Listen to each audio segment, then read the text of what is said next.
Noong bata pa si Tao, isa siyang pasaway na bata at tipikal na big sister sa paaralan. Madalas siyang gumagawa ng gulo at pinainit niya ang ulo ng mga guro. Gayunpaman, lumaki siya sa isang masayang pamilya kung saan mahal na mahal siya ng kanyang mga magulang. Minsan, habang naglalaro ang grupo sa bundok, biglang nakakita si Tao ng ahas. Tumalon ito ng mataas, nalampas pa sa ulo niya. Naalala niya ang sinabi ni Chen Minghao na mamamatay ka raw kapag tumalon ang ahas ng mas mataas pa sa ulo mo. Nataranta siya at inakala niyang mamamatay na siya. Pagkatapos, tinulungan ni Tao si Fang Yuan na bawiin ang comics na kinumpis ka ng guro, pero nahuli siya ni Qiaoxi sa akto sa sandaling iyon. Inakala niyang si Qiaoxi ang sumundo sa kanya, kaya agad siyang tumakas. Hindi niya inakala na sa gabi, makikita niya si Qiaoxi sa bahay ng kanyang tatay. Ang lalaki ay boss ng tatay ni Tao at dinala niya ang kanyang anak sa bahay nila para maghapunan. Magkakilala na sila noon pa man at ngayon, lilipat si Qiaoxi sa Kunshan Primary School. Dahil sa magkaibang kapaligiran na kinagisnan, magkaiba ang personalidad ni Qiaoxi at ni Tao. Kahit na sinubukan ni Tao na makipag-usap sa kanya, hindi siya pinansin ni Qiaoxi. Nakuha lang niya ang atensyon ni Qiaoxi nang makita nitong kalaro niya ang kanyang alagang kuneho. Sa sandaling iyon, lumakas ang hangin at bumagsak ang pinagsasabitan. Agad na tumakbo si Qiaoxi para iligtas ang kuneho. Sinamantala ni Tao ang pagkakataon na iyon para ipakilala ang kanyang alaga sa lalaki. Ang pangalan nito ay Chunlu. Gayunpaman, nag-aalala pa rin si Tao na isumbong siya ni Qiaoxi sa kanilang guro dahil sa tangkanyang magnakaw ng libro at baka mahuli siya. Kaya naman, natakot ang bata at sinikap niyang suyuin si Qiaoxi. Sinabihan niya ang kanyang mga kaibigan sa paaralan na maging mabait kay Qiaoxi dahil inakala niya na kapag nagsumbong si Qiaoxi, mahuhuli rin siya. Pagkatapos ng klase, dinala ni Tao si Qiaoxi para maglibot sa maliit na bayan at ipinakilala sa kanya ang mga tao doon. Karamihan sa mga residente ay mga manggagawa at opisyal. Una, ipinakilala ni Tao ang mga miyembro ng kanyang grupo. Ang tatay ni Dushang ay nailipat sa ibang lugar, kaya nakatira siya kasama ang kanyang nanay. Si Jiayun ang pinakakinaiinisan ni Tao dahil ang bata ay may kamay na.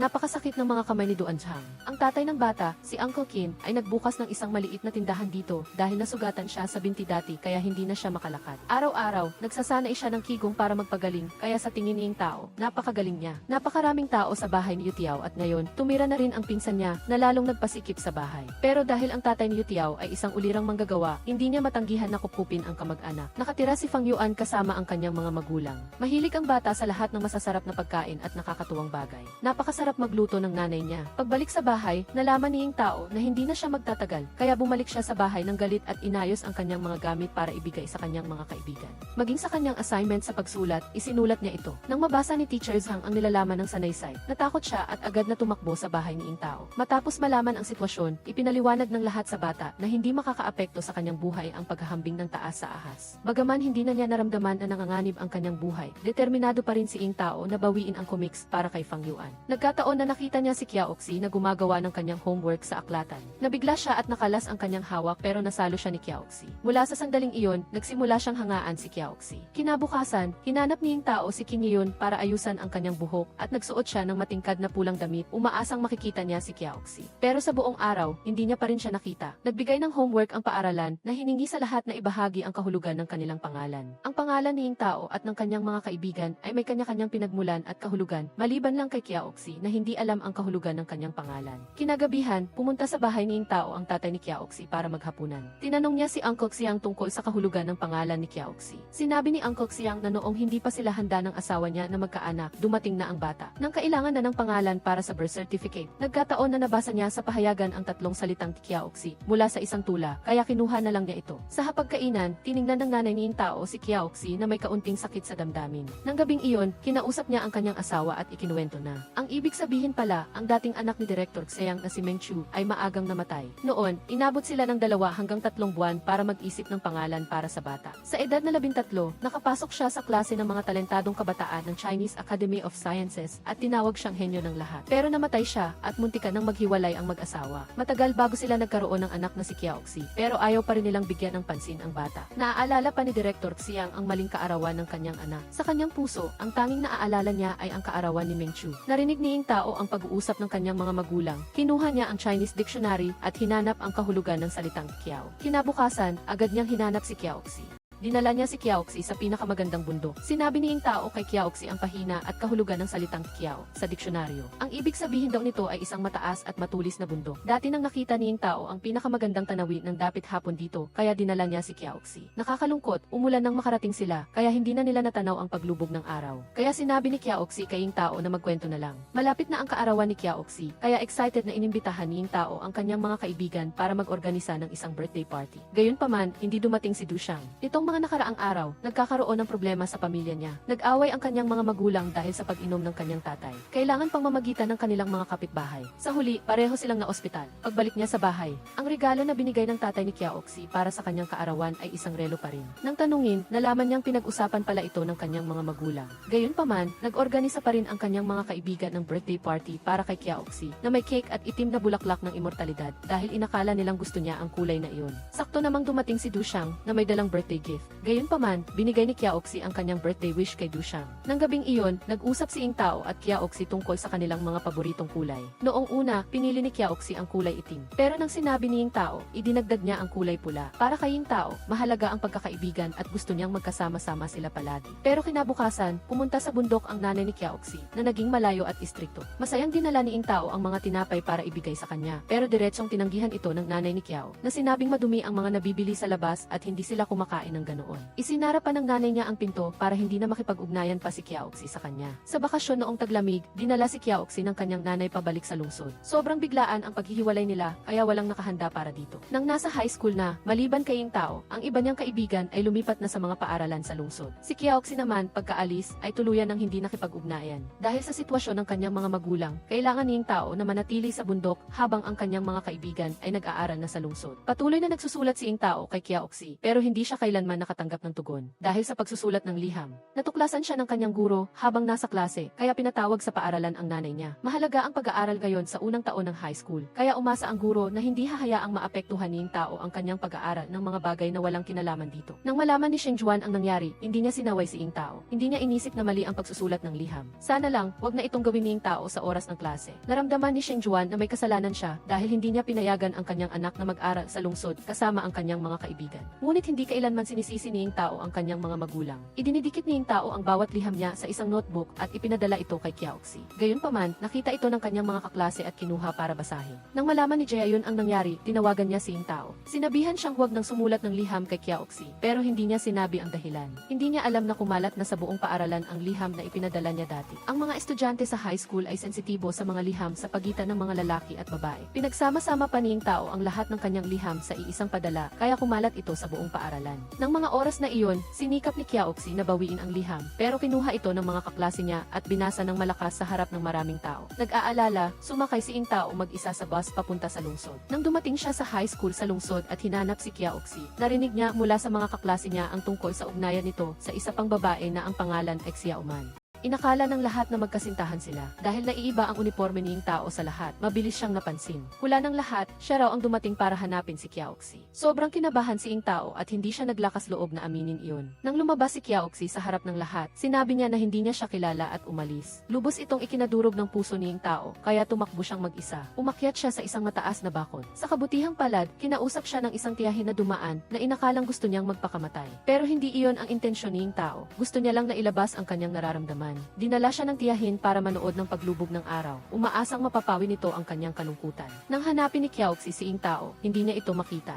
Napansin din ni Xiaoman na may kakaiba. Sinabi niya na tumawag ang nanay ni Kiao at sinabihan siyang umuwi na kaagad. Sa sandaling iyon, nagsalita si Ing Tao. Lumingon si Kiaoxi, pero nang hindi niya makita si Ing Tao, umalis na lang siya. Pagkatapos, nakilala ni Ing Tao si Yutiao na dinala siya sa kanilang bahay. Pumunta rin si Fang Yuan at Dushang sa bahay ni Yutiao para bisitahin siya. Nang marinig ang balita, agad na nagpunta sa lungsod ang mga magulang ni Ing Tao. Nang makita nilang ligtas si Ing Tao, medyo gumaan ang kanilang pakiramdam. Pagkatapos kumain, dinala ni Yutiao at ng kanyang mga kaibigan si Ing Tao sa parke. Tulad noong bata pa sila, pinili pa rin nilang umakyat sa bakod para makapasok sa parke kahit sarado na ang gate. Matapang pa rin at mapusok si Ing Tao tulad ng dati. Sa pagkakataong ito, umasa ang lahat na makapag-aral si Ing Tao sa lungsod. Maging ang mga matatanda ay kinumbinsi ang kanyang mga magulang. Sinabi pa nga nila na tutulungan nila siyang makapag-ayos ng pag-aaral. Habang umaakyat sila sa bakod palabas ng parke, nagulat si Ing Tao nang makita makita si Qiaoxi. Nalaman niya mula kay Jaehyun na nandoon si Ing Tao, kaya dali-dali siyang tumakbo. Alam niyang galit si Ing Tao sa nangyari kaninang umaga at ipinaliwanag niyang sa sitwasyong iyon, ang ginawa niya ang pinakamahusay na solusyon. Pero hindi niya alam na nasaktan ng sobra si Ing Tao dahil sa mga salitang iyon. Narinig din ni Ing Tao mula kay Tiao na pinutol na ni Qiaoxi ang ugnayan niya sa kanyang mga dating kaibigan. Nang mag-aral siya sa lungsod, hindi na niya inintindi ang mga taong tulad nila at nakikipag-usap lang sa mga matatalinong estudyante. Sa gabing iyon, hindi makatulog si Ing Tao. Sa huli, lihim niyang kinuha ang susi at tahimik na lumabas. Ang orihinal niyang plano ay maghagis lang ng ilang bato sa bintana ng kwarto ni Xiang Qiao para maglabas ng galit, pero hindi niya inaasahang makikita niya ulit ang babae. Aalis na sana si Ing Tao nang makita niya si Qiaoxi. Pinilit niyang magpakalma at sinabing, dumating ako rito ngayon dahil may ilang bagay akong kailangang linawin. Una, ang notebook na isinulat ko ay hindi love letter dahil wala itong kahit isang pangungusap na nagsasabing gusto kita. Isinulat ko lang ang mga nangyari nitong mga nakaraang araw at ipinadala ko sa iyo. Bukod pa rito, namatay na ang kuneho na inalagaan nating dalawa at kailangan ko itong ipaalam sa iyo. Pangalawa, hindi ako pumunta rito para hanapin ka. Kasama ko pa si Yu Tiao,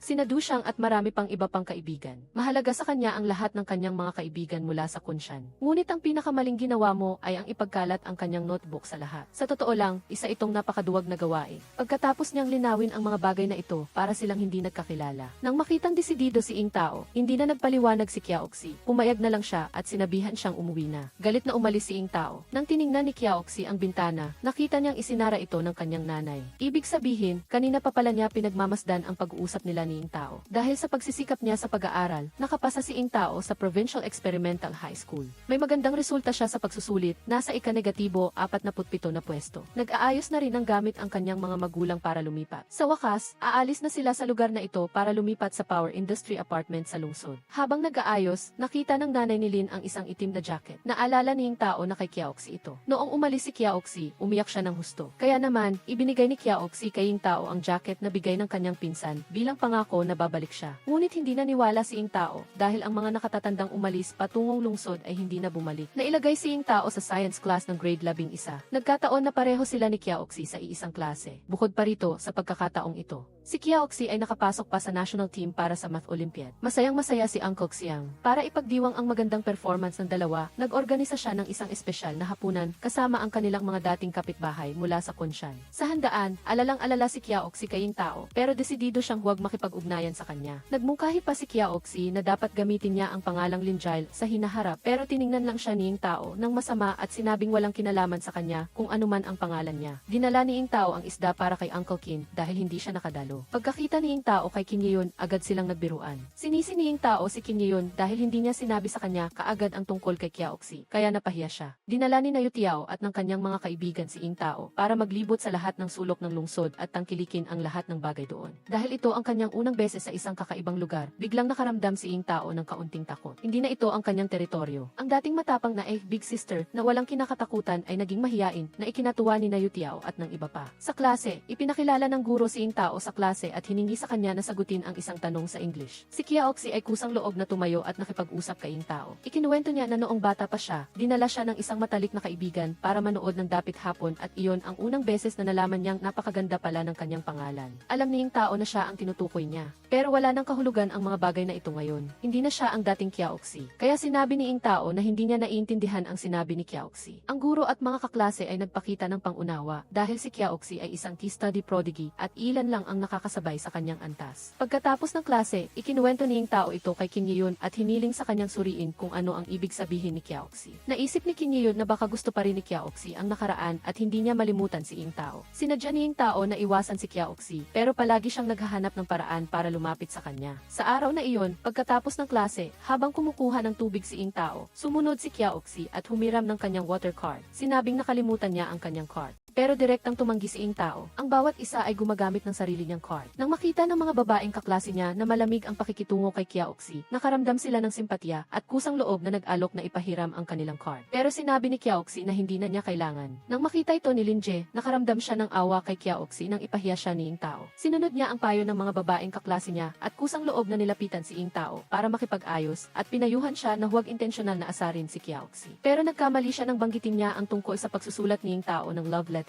Dahil nagbago na ang pangalan ni Ing Tao at naging Linjile, hindi napansin ni Linje na ang taong sinisiraan niya ay si Ing Tao. Nag-aalala, sinundan siya ni Yu Tiao. Nang marinig niyang sinisiraan ni Linje si Ing Tao, agad niya itong sinuntok. Tinangka ni Linje na gumanti pero sinipa siya ni Ing Tao. Nang marinig ng mga kaklase nila na may gulo, nagtipon sila para manood. Mabilis na namagitan ang class president. Nang hilahin ni Qiaoxi si Linje, kalmado na ang sitwasyon. Hindi pa rin kontento si Yu Tiao. Sinabi niya na sinumang makikipag-away kay Ing Tao, bibigyan niya ito ng leksyon. Medyo nailang si Ing Tao dahil kararating lang niya ay sinangkot na niya si Yu Tiao sa gulo. Pero para kay Yu Tiao, normal lang ang nangyari dahil ganoon naman talaga palagi si Ing Tao sa kunsyan. Pagkatapos ng klase, habang umuuwi, tinanong ni Yu Tiao si Kim Yun kung ano ang plano niya sa weekend. Walang pag-aalinlangang sinabi niyang gusto niyang pumunta sa aquarium. Si Ing Tao naman, biglang naalala ni Ing Tao ang pangako nila ni Qiaoxi na pumunta sa aquarium para tingnan ang mga dikya. Dahil sa kanilang relasyon ngayon, kinamuhian na rin niya ang aquarium, kaya tumanggi siyang pumunta. Kinumbinsi ni Yu Tiao si Ing Tao na sumama kay Kim Yun. Pumayag si Ing Tao ng sapilitan.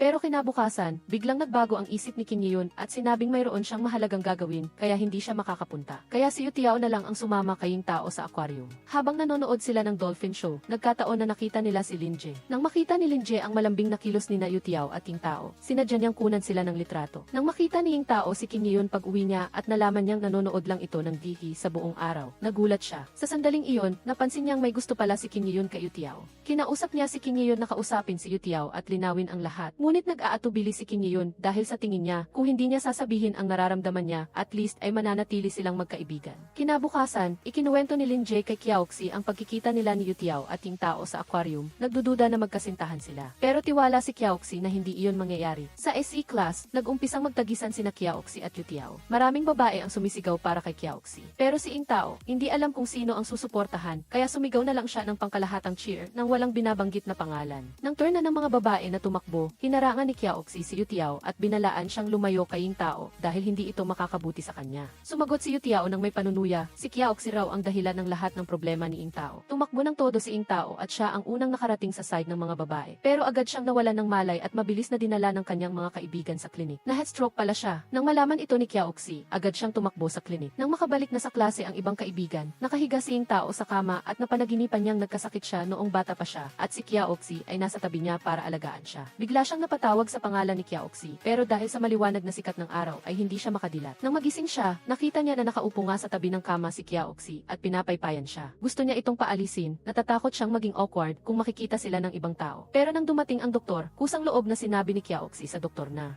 magkaklase sila ni Ing Tao at bumisita lang siya dahil may sakit ito. Kailangan pa ni Ing Tao na manatili sa klinik para obserbahan dahil sa headstroke. Paglabas niya, nakita niya si Xiaoman. Kusang loob na bumati si Xiaoman pero ayaw ni Ing Tao na makipag-usap ng matagal. Sinabi ni Xiaoman na alam niya ang tungkol sa relasyon ni Ing Tao at Qiaoxi at lumaki sila ng magkasama at matalik na magkaibigan. Tinanong ni Ing Tao kung si Qiaoxi ba ang nagsabi niyon at kung ano ang relasyon nila ni Qiaoxi. Hindi itinanggi ni Xiaoman at sinabi lang na ngayon ay magkaibigan lang sila ni Qiaoxi na nagtutulungan sa pag-aaral at ang ibang bagay ay pag-uusapan nila kapag nakapasa na sila sa entrance exam sa kolehiyo. Ang mga salitang ito ay parang kutsilyo na bumaon ng malalim sa puso ni Ing Tao. Malamig na nagpasalamat lang siya at aalis na sana. Idinagdag ni Xiaoman na kung kaibigan ni Ing Tao si Qiaoxi, kaibigan na rin niya siya at ang mga bagay tungkol kay Qiaoxi ay mga bagay na tungkol din sa kanya. Kuminto si Ing Tao at sinabing dapat lang nasabihin ni Xiaoman ang kanyang sariling problema at wala nang iba pa. Pagkatapos magsalita, tumalikod siya at umalis, naiwang tulala si Xiaoman sa loob ng mahabang panahon. Nang gabing iyon, tinuruan ni Kim Yun si Ing Tao kung paano magbisikleta. Nang makitang malungkot ang kanyang kaibigan, alam ni Kim Yun na si Qiaoxi ang dahilan. Sa sandaling iyon, tinawag siya ng tatay ni Kim Yun para tulungan siyang mag-account. Nag-iisa si Ing Tao na nagpractice sa pagbibisikleta sa lugar. Pagkatapos ng ilang sandali, nakayanan na rin niyang magbisikleta at napakasaya niya sa kanyang puso. Pero sa sandaling iyon, lumitaw si Qiaoxi. Nakita niya si Ing Tao na nag-iisa na nagpa-practice magbisikleta mula sa itaas at nag-aalala siyang baka matumba ito kaya bumaba siya para tingnan. Gayunpaman, mas lalo lang itong nakapagpagulo sa isip ni Ing Tao at napatumba siya. Nang makitang nasaktan si Ing Tao, tinulungan siya ni Qiaoxi na tumayo pero mas lalo lang itong ikinagalit ni Ing Tao at sinabi na normal lang silang magkakilala at hindi niya kailangan ang tulong nito. Ipinaliwanag ni Qiaoxi na nakita niya si Ing Tao na nag-iisa na nagpa-practice magbisikleta kaya nag-alala siya at bumaba para tingnan. Hiniling ni Ing Tao na huwag na siyang lalapitan pa dahil sa tuwing lumalapit siya ay nasasaktan siya. Desidido si Qiaoxi na hindi umalis. Gusto niyang magsimula muli kay Linjaile. Sinabi ni Ing Tao na siya si Linjaile at bilang si Linjaile, ayaw niyang makilala si Qiaoxi.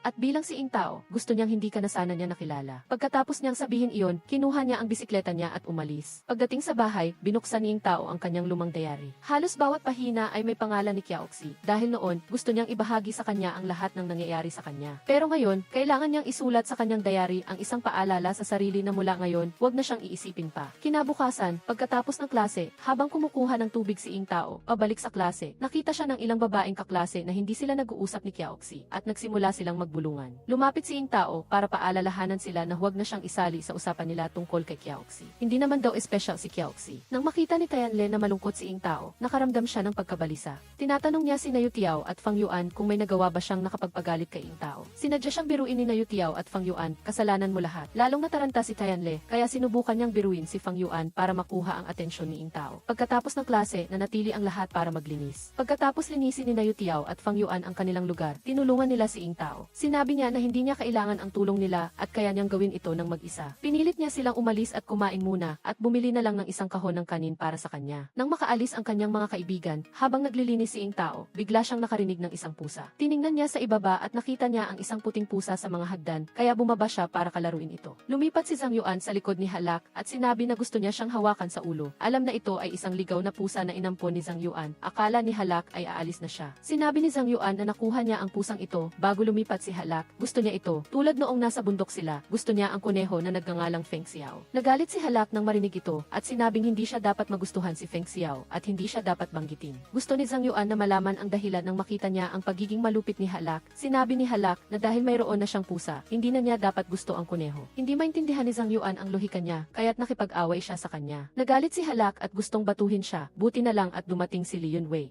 Dumating si Zhang Kangjae at ang kanyang mga kaibigan at pinigilan sila. Narinig din ng guro ang ingay at lumapit. Mahigpit na pinuna ang dalawa, sinubukan ni Halak na makipagtalo, ngunit sa huli ay umako sa pagkakasala. Siya ang unang nang istorbo kay Zhang Yuan, mabilis ding umako si Zhang Yuan sa pagkakasala. Nakita ng guro na nagkasundo na ang dalawa at nagulat sa kalidad ng mga estudyante sa experimental school. Nagkasundo silang lahat na manood ng football sa bahay ni Li Yunwei. Nang dumating si Zhang Weirui, hinila siya ng nakababatang kapatid ni Li Yunwei sa isang pribadong silid at bumulong ng matagal. Pagkaraan ng ilang sandali, galit na umalis si Zhang Weirui at naiwan si Izzy na umiiyak. Walang nakakaalam kung ano ang pinag-usapan ng dalawa. Nang dumating si Halak, nang marinig niya ang sinabi ni Li Yunwei, bigla niyang naintindihan kung bakit nagalit si Zhang Weirui. Pag-uwi niya, nakita niya si Zhang Weirui na naghihintay. Isinara nila ang pinto ng kwarto para mag-usap. Alam ni Zhang Weirui na nagalit si Halak kay Zhang Yuan dahil itinuring niya ang sarili bilang ang kuneho. At si Tianxing ay ang ligaw na pusa at hindi pwedeng dalawa-dalawa ang gusto ni Zhang Yuan. Tulad ng sinabi ni Izzy na gusto niya siya, habang sa totoo lang, gusto ni Zhang Weirui ang kuya niya, si Li Yunwei, tinamaan sa puso. Tumayo agad si Halak at mariing tumanggi, naglaro. Ang dalawang babae sa kwarto, sa mga susunod na araw, kailangang mag-training ni Zhang Yuan para sa Olympic team. Balak niya sanang ipaalaga kay Halak ang pusa, ngunit dahil nag-aaway pa rin sila, hindi niya nasabi. Kinuha na ni Tianxing ang lahat ng gawain ni Zhang Yuan.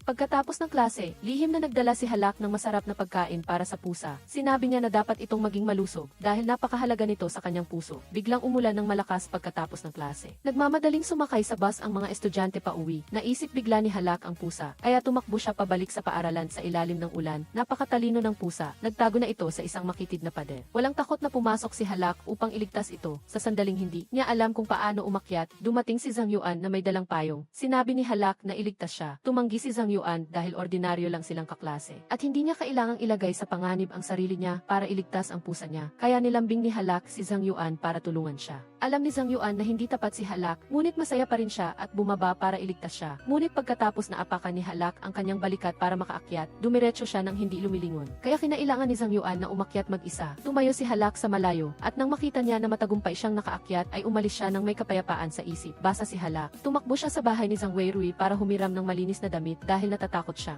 Mag-alala ang kanyang nanay, galit at naawa si Zhang Weirui nang makita ang kaibigan niya sa ganitong sitwasyon. Dahil kay Zhang Yuan, pinapaalalahanan niya si Halak na tanungin ng malinaw kung ano ang iniisip ni Zhang Yuan. Kung mainit at malamig siya, sabihin mo sa kanya na umalis na siya. Mabilis na ipinagtanggol at ipinaliwanag ni Halak si Zhang Yuan. Naginawa niya ito dahil napaka-cute ng pusa at walang kinalaman ito sa kanya. Ngunit alam ni Zhang Weirui na nagsisinungaling ang kanyang kaibigan. Kinabukasan, sumakay si Halak at ang grupo ni Li Yunwei sa bus papunta sa paaralan. Habang nagbibisikleta pumunta si Zhang Weirui papunta sa paaralan, nakita niya si Zhang Yuan, hindi niya napigilan ang sarili na tanungin kung nakikipag-ugnayan ba siya kay Tianxing kaya niya pinapansin si Halak. Mabilis na tumanggi si Zhang Yuan at nag-alala na. Ganoon din ang iniisip ni Halak, nang marinig niya ito, ibinigay ni Zhang Weirui ang kanyang bisikleta kay Zhang Yuan, sinabi niya na habulin niya ang bus upang ipaliwanag ang sitwasyon kay Halak. Nang makita ni Halak na porsigido si Zhang Yuan sa paghahabol sa bus, nag-alala siya para sa kaligtasan niya, kaya bumaba siya sa bus sa gitna ng daan. Nang makita siyang bumaba, kahit pagod na pagod si Zhang Yuan, lumiwanag ang kanyang mukha na may ngiti. Tinanong ni Halak kung ano ba talaga ang gusto niya. Matagal na pinigilan ni Zhang Yuan ang sarili bago nakapagsalita ng isang sorry. Nang marinig ito, agad na lumambot ang puso ni Halak. Sumakay sila sa susunod na bus papunta sa paaralan. Sa daan, sinabi ni Zhang Yuan kay Halak ang lahat. Lumalabas na pagka-uwi niya sa lungsod. Dinala agad siya ng kanyang ina sa isang Olympic training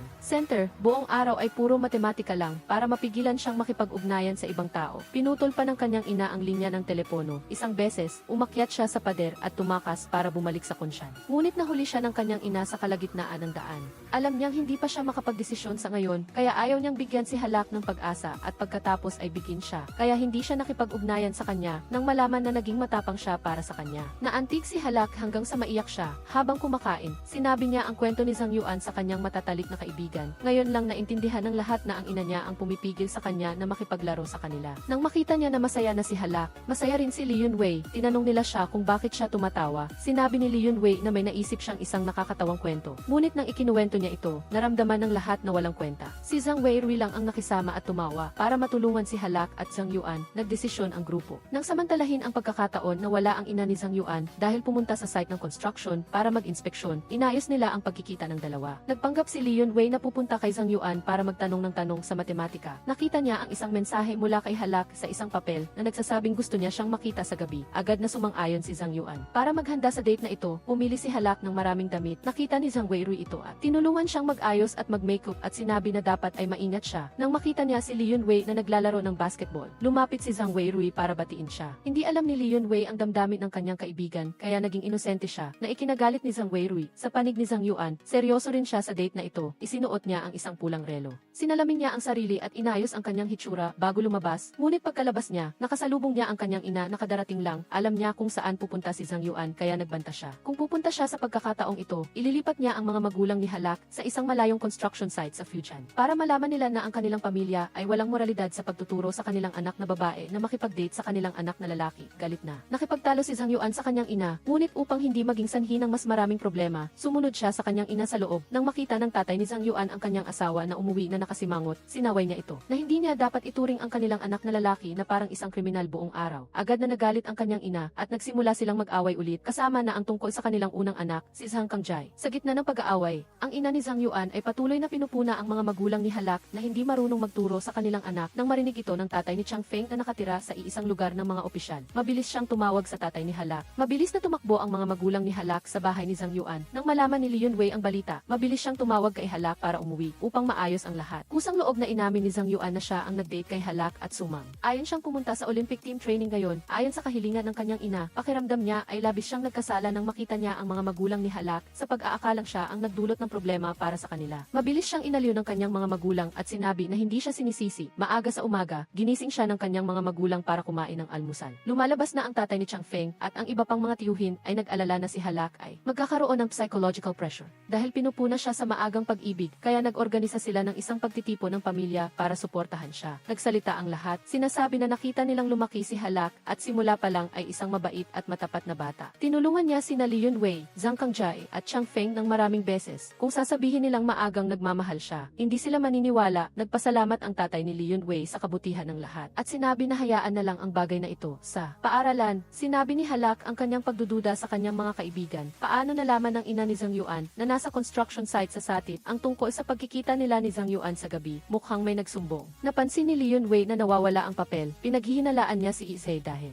nakuha na rin niya ang liham na ipinadala ni Halak kay Zhang Yuan. Sinabi ni Halak kay Li Yunwei na humanap ng paraan para makipagkita kay Izzy at tanungin siya kung siya nga, babayaran niya ang lahat ng utang niya. Nagulat si Izzy nang malaman na biglang nag-training si Zhang Yuan, kaya humanap siya kay Tianxing para magtanong. Hindi nagsalita si Tianxing. Sinabi lang niya na hindi rin niya alam. Biglang dumating si Li Yunwei. Inakbayan niya si Izzy at hinila. Sinabi niya na hinahanap siya ng guro. Nag-alala si Tianxing kaya sumunod siya. Sinusubukan ni Halak na magpakita ng lakas. Naghahanda para matakot natakot si Izzy pagkakita pa lang niya, ngunit nang buksan niya ang pinto. Dinala ni Li Yunwei si Izzy at itinulak siya hanggang sa bumagsak siya. Hindi sumuko si Izzy, sinabi niya na hindi lang si Li Yunwei at Halak ang magkasintahan, ngunit binubuli din nila siya. Narinig ng guro ang ingay, inanyayahan ang mga ina ni Halak at Li Yunwei na pumunta sa paaralan. Nang malaman ng dalawang ina na iniisip ng guro na nag-ibigan ang dalawa, mabilis silang nagpaliwanag na magkasama silang lumaki at magkaibigan na parang magkapatid. Imposibleng mag-ibigan sila. Pagkatapos, pumasok ang ina ni Li Yunwei sa klase para tulungan silang linawin ang chismis, ngunit dahil dito, ngayon alam na ng buong paaralan na si Hakile ay si Halak ang nagpadala ng liham kay Zhang Yuan. Sa panahong ito, kumalat ang kwento ni Halak sa buong paaralan. Ang mga babae sa klase ay nagtitipon tuwing may libreng oras. Nagbubulungan tungkol sa kanya, halos nakipag-away si Li Yunwei para ipagtanggol ang kanyang kaibigan. Si Zhang Kangjai ay nagmamalasakit pa rin kay Halak tulad ng dati, ngunit tila hindi na siya makapag-focus sa pag-aaral. Naramdaman niya na dapat siyang pumunta sa Olympic Training Center. Hindi siya mapigilan ng kanyang mga kaibigan, kaya sumama sila sa kanya. Sa training center, aksidenteng narinig ni Zhang Yuan ang mga chismis tungkol kay Halak. Nag-aalala siya, mabilis siyang tumakbo sa pangunahing gate at nakita niya sina Li Yunwei at Halak na pinipigilan ng duty teacher. Sa harap ng guro, hindi direktang makapagsalita si Halak, kaya sinabi niya na hinahanap niya ang kuneho, si Zhang Yuan.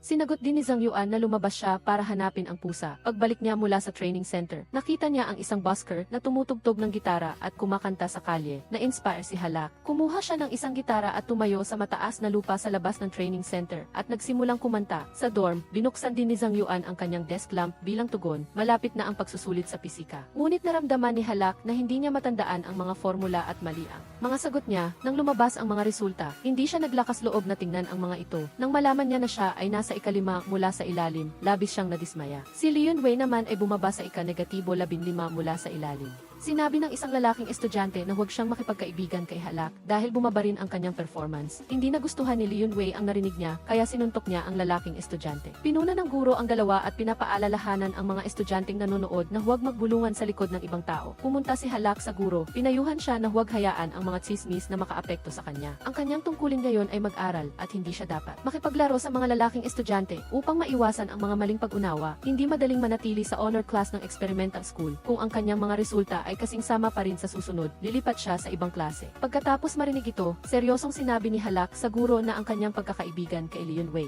ay kasama sina Zhang Kangjai at Chang Feng ay malinis, sila ay mga kaibigan niya habang buhay at ang pakikipagkaibigan ay hindi lumalabag sa mga alituntunin ng paaralan. Ngunit susundin niya ang panuntunan tungkol sa pag-alis. Kung hindi maganda ang kanyang performance, gagawin niya ang lahat para makasabay sa kanyang mga kaibigan. Hindi maganda ang resulta ng pagsusulit ni Halak. Ngunit hindi siya sinaway ng kanyang mga magulang. Ang nanay ni Zhang Weirui ay espesyal na nagluto ng sopas ng utak ng baboy para sa kanya. Nag-aral si Halak kasama sina Li Yunwei at Chang Feng. Ngunit mahina siya sa pisika. Tapos na ang lahat sa klase at umuwi na sila. Naiwan na lang siya mag-isa kahit na tinuturuan siya ng guro. Hindi pa rin niya masagot ang tanong. Pagkatapos ng klase, umuwi siya at nag-aral sa kanyang kwarto. Dumating si Li Yunwei at nagbigay ng kondisyon. Sumang-ayon lang siya na mag-cheer sa kanya sa basketball game at ituturo niya sa kanya ang sikreto ng pag-aaral ng pisika. Agad na sumang-ayon si Halak. Pagkatapos, dinala siya ni Li Yunwei sa basketball court para mag-practice ng pagtira sa mga lobo. Sa kalagitnaan ng pagtira, galit na dumating si Zhang Weirui para hanapin si Li Yunwei. Lumalabas na otomatikong nag-set ang telepono ni Li Yunwei ng 3 ringtone para sa kanya. Walang alam si Li Yunwei. Hinala niya na ito ay laro ng kanyang nakababatang kapatid para mapatawa si Zhang Weirui. Kinuha ni Halak ang telepono ni Li Yunwei at ibinigay sa kanya. Pinatay niya ang ringtone, ngunit hindi inaasahan. Nakita ni Zhang Weirui ang isang mensahe na nagsasabi ng resulta ng compatibility test. Ito ay ang test na ginawa ni Li Yunwei para sa kanya at kay Halak. Galit na ibinato ni Zhang Weirui ang telepono kay Halak at umalis. Nang makita ang mensahe, mabilis na sinabi ni Halak na ito ay isang maling pagkaunawa at hinabol niya si Zhang Weirui. Pinayuhan niya ang kanyang kaibigan na ang pinakamahalagang layunin ngayon ay ang pag-aaral. Ngunit binanggit ni Zhang Weirui si Zhang Yuan, kaya hindi na nakapagsalita si Halak tungkol naman kay Li Yunwei. Inirehistro niya si Halak para sa basketball cheerleading team dahil alam niyang kasali rin si Zhang Weirui. Umaasa siyang magiging pagkakataon ito para magkasundo ang dalawang magkaibigan. Sa mga araw na ito, hindi pinapansin ni Halak ang grupo niya nang makita si Halak na sinusubukang suyuin si Zhang Weirui. Hinala ni Li Yunwei na may alitan ang dalawa kaya apektado ang buong grupo. Ngunit hindi niya inaasahan na siya mismo ang dahilan ng galit ni Zhang Weirui. Si Halak ay nagbabalak na pumunta sa guro para humingi ng paumanhin sa pag-alis sa cheerleading team. Gusto niyang mag-concentrate sa pag-aaral dahil kung siya ay bagsak sa susunod na pagsusulit, talagang ililipat siya sa ibang klase. Ngunit nang pumunta siya sa practice court at nakita si Zhang Weirui, agad niyang binago ang kanyang isip. Nagpa siya siyang mag-practice kasama si Zhang Weirui dahil ang ibang mga miyembro ay nasa panig ni Chen Xing. Kaya silang dalawa ay na-isolate nang magbahagi ng grupo grupo, walang gustong maging kagrupo sila. Sa huli, kinailangan ng guro na magtalaga ng 2 pang tao sa kanilang grupo. Gayunpaman, ang kanilang grupo ay walang pagkakaisa nang mag-practice sila ng pagbubuhat. Nagkaroon ng aksidente, ang isang bahagi ng dahilan ay hindi pa sanay si Halak sa mga galaw. Nang makita ito, sinabi ni Halak sa harap ng guro na tuturuan siya ni Zhang Weirui. Ganap na hindi binigyan ng pagkakataon si Zhang Weirui na tumanggi pagkatapos ng ilang araw. Sinamantala ni Zhang Weirui ang kanyang libreng oras para tulungan si Halak sa practice. Sa huli, naging mas maganda ang kanilang pagtutulungan. At malaki ang pinagbuti ni Halak sa rehearsal. Pinuri sila ng guro. Nang makita ito, sinadya ni Tianxing na mahulog, inapakan niya ang paa ni Halak, ngunit siya ang bumagsak sa sahig. Pagkatapos ay nagpanggap siyang kawawa sa harap ng lahat. Sinasabi na, hindi niya sinisisi si Halak, naramdaman lang ni Halak na ito ay nakakainis. Sa dressing room, ang grupo ni Tianxing ay nagsasalita ng masama tungkol kay Halak nang marinig ni Zhang Weirui. Kusang loob siyang tumayo para ipagtanggol ang kanyang kaibigan. Sinasabi na kung ayaw na ni Tianxing sumayaw, umalis na lang siya. Para siyang maging kapitan, kapag umalis sila, may mga bagong darating. Kung siya ay may tiwala na turuan si Halak, may tiwala din siya na turuan ang iba. Narinig ni Halak ang mga salitang ito mula kay Zhang Weirui at naging masaya siya. Dahil nasa panig pa rin niya ang kanyang kaibigan. Sa araw ng pagpili ng costume, hindi pumunta si Zhang Weirui. Pinili ng lahat ang costume na pinakagusto ni Tianxing. Walang pagpipilian si Halak. Nang buksan niya ang kanyang bag para suriin ang costume, natuklasan niya na may depekto ito. Nang bumalik siya sa tindahan para palitan, umalis na ang bus nang hindi siya hinintay. Galit na galit siya. Binuksan niya ang kanyang telepono, ngunit hindi niya alam kung sino ang tatawagan. Nagpasya siyang maglakad pa uwi, ngunit naligaw siya. Sa huli ay nakarating siya sa isang beach. Umuwi si Halak ng galit at nasaktan. Pumasok si Zhang Weirui sa kwarto at tinanong siya kung ano ang nangyari. Agad na sinabi ni Halak na hindi na siya makikipaglaro kay Zhang Weirui. Mabilis na inaliw siya ni Zhang Weirui. Sinasabi na sarado ang tindahan ni Zhang Weirui ngayon, kaya siguradong may problema ang kanilang pamilya. Kung hindi, sasama siya sa kanya para kunin ang mga costume. Sa sandaling iyon, nakatanggap ang tatay ni Halak ng tawag mula sa direktor na nagsasabi na naospital ang tatay ni Zhang Weirui. Nang marinig ito, nalaman ni Halak na nagkamali siya sa pagsisisi sa kanyang kaibigan. Mabilis siyang pumunta sa ospital kasama ang kanyang mga magulang. Ang mga anak ni Li Yunwei ay nandoon din. Ang mga pamilyang ito ay may napakalapit na relasyon, kaya nang malaman nila na may problema ang pamilya ni Zhang Weirui, nagtulong-tulong ang lahat para mag-ambag ng pera. Ngunit nagsinungaling sila na ang pera ay reimbursement para sa mga gasto sa pabrika. Alam ni Zhang Weirui na naganap ang isang aksidente noong taon na iyon at binayaran na ng pabrika ang isang beses na kabayaran, ngunit hindi niya ipinahayag ang kanilang kasinungalingan. Pagkatapos, umuwi si Halak kasama si Zhang Weirui para kumuha ng mga gamit. Habang naglilinis, aksidenteng nabasag ni Halak ang isang baso, ngunit lumambot ang atmosphere. Sa pagitan ng dalawa, nag-usap sila at naayos ang kanilang mga hindi pagkaunawa. Nagpasalamat si Halak kay Zhang Weirui sa patuloy na pag-aalala at inamin ni Zhang Weirui na medyo nagalit siya, ngunit hindi ito mahalaga. Pagkatapos, sinabi ni Zhang Weirui na umaasa siyang babalik si Halak para mag-aral kasama ang grupo mula sa Kunshan bukas. Inihayag din niya na ang compatibility test sa pagitan ni Halak at Li Yunwei ay talagang ipinadala ni Izai. Dahil mahal na mahal siya ng bata at umaasa na maging bayaw siya ni Halak, sinadya ni Zhang Weirui na sabihin ito para matulungan si Halak na hindi mahiya at humiling na ilihim niya ito upang hindi maging awkward kay Li Yunwei kinabukasan. Pagka-uwi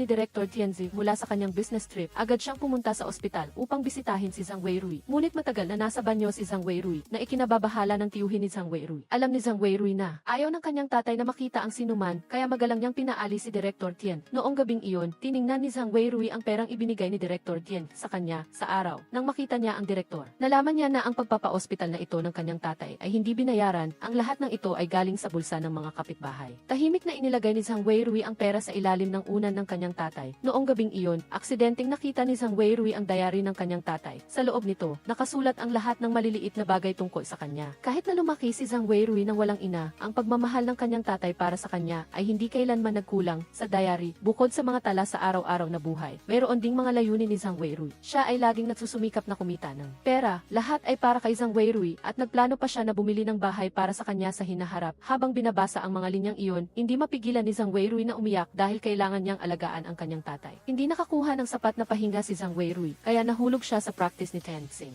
Alam ni Tianxing na babalik si Zhang Yuan sa araw ng performance, kaya sinamantala niya ang pagkakataon na imungkahi na huwag sumali ang grupo ni Zhang Weirui at Halak upang hindi makaapekto sa iba. Hindi naman nag-alala si Halak. Ngunit ang dalawang miyembro sa kanilang grupo ay malungkot dahil matagal na silang nagsasanay at nawalan sila ng pagkakataon, lalo na si Izai. Naramdaman ni Zhang Weirui na nagkasala siya sa lahat, ngunit hindi nagalit si Halak. Iginiit pa niya na sa pagitan ng pag-akyat sa entablado at kay Zhang Weirui, siguradong pipiliin niya si Zhang Weirui. Nang marinig ang mga salitang ito mula kay Halak, umiyak si Izai. Umiyak siya dahil sa pagkaantig ngunit din dahil sa pagkadismaya. Itinuturing niya si Tianxing bilang kanyang matalik na kaibigan, ngunit si Tianxing Para lang hindi makasayaw ang taong ayaw niya, handa siyang isakripisyo ang kanyang mga kaibigan. Sa sandaling ito, nakita na ni Izzy ang totoong mukha ni Tianxing. Siya ay isang makasariling tao. Hindi niya kailanman itinuring na kaibigan ang sinuman. Ang pagpapanggap niya na malapit sa lahat ay para lang makabuo ng grupo at i-isolate ang iba pagkatapos niyang malaman ang katotohanan. Sinabi ni Izzy kay Halak na mayroon pa silang isang pagkakataon na palitan ang taong bubuhatin sa performance at ang taong iyon ay si Halak. Pagkatapos, kusang loob silang pumunta sa guro para humingi ng isa pang pagkakataon na mag-perform. Sumang-ayon ang guro na bumalik ang grupo. Idiniin niya na ito ay isang mahalagang pagkakataon para sa kanila at hindi kailangang mag-alala kung may makaalala man o wala. Kailangan lang nilang ibigay ang lahat para walang pagsisisi. Ang pagiging patas ng guro ay nagdulot kay Tianxing na mawala ng pagkakataong mamukod-tangi at nalaman din ni Izzy ang totoong mukha ng taong itinuturing niyang matalik na kaibigan. Nagpasya si Izzy na ibalik ang bracelet na ibinigay sa kanya ni Tianxing at idineklara na hindi na sila magkaibigan tulad ng inaasahan. Pagdating sa field, nakuha ng grupo ni Halak ang atensyon ng maraming manonood. Hindi sila tumigil sa pagpalakpak. Sa huli ay nabuhat si Halak sa gitna ng sigawan. Pagbalik sa paaralan, nakatingin si Zhang Yuan sa kanya. Hindi pa niya nakita ang ganitong Halak, hindi niya mayalis ang kanyang mga mata sa kanya pagkatapos ng performance. Dinala ang mga estudyante sa opisina ng principal para magpa-picture. Dito, sinubukan ni Tianxing na makipagkaibigan sa nanay ni Zhang Yuan para ipakita na may espesyal siyang relasyon, ngunit hindi pinansin ni Zhang Yuan at Halak iyon. Sa pagkuha ng larawan, tahimik na tumayo siya sa tabi ni Halak at mumiti nang makita niya itong bahagyang tumataas ng paa para makasama sa frame dahil alam niya na babalik si Zhang Yuan sa paaralan. Espesyal na hiniling ni Halak sa kanyang ina na ihanda ang lotus root sandwich at jujube steamed buns, ngunit laging kasama ni Zhang Yuan ang kanyang ina, kaya hindi siya makahanap ng pagkakataon na bigyan siya ng pagkain. Sa sandaling iyon, nakipag-ugnayan si Zhang Weirui kay Liun Wei at sa lahat. Umaasa na matutulungan nila siyang pigilan si Zhang Yuan.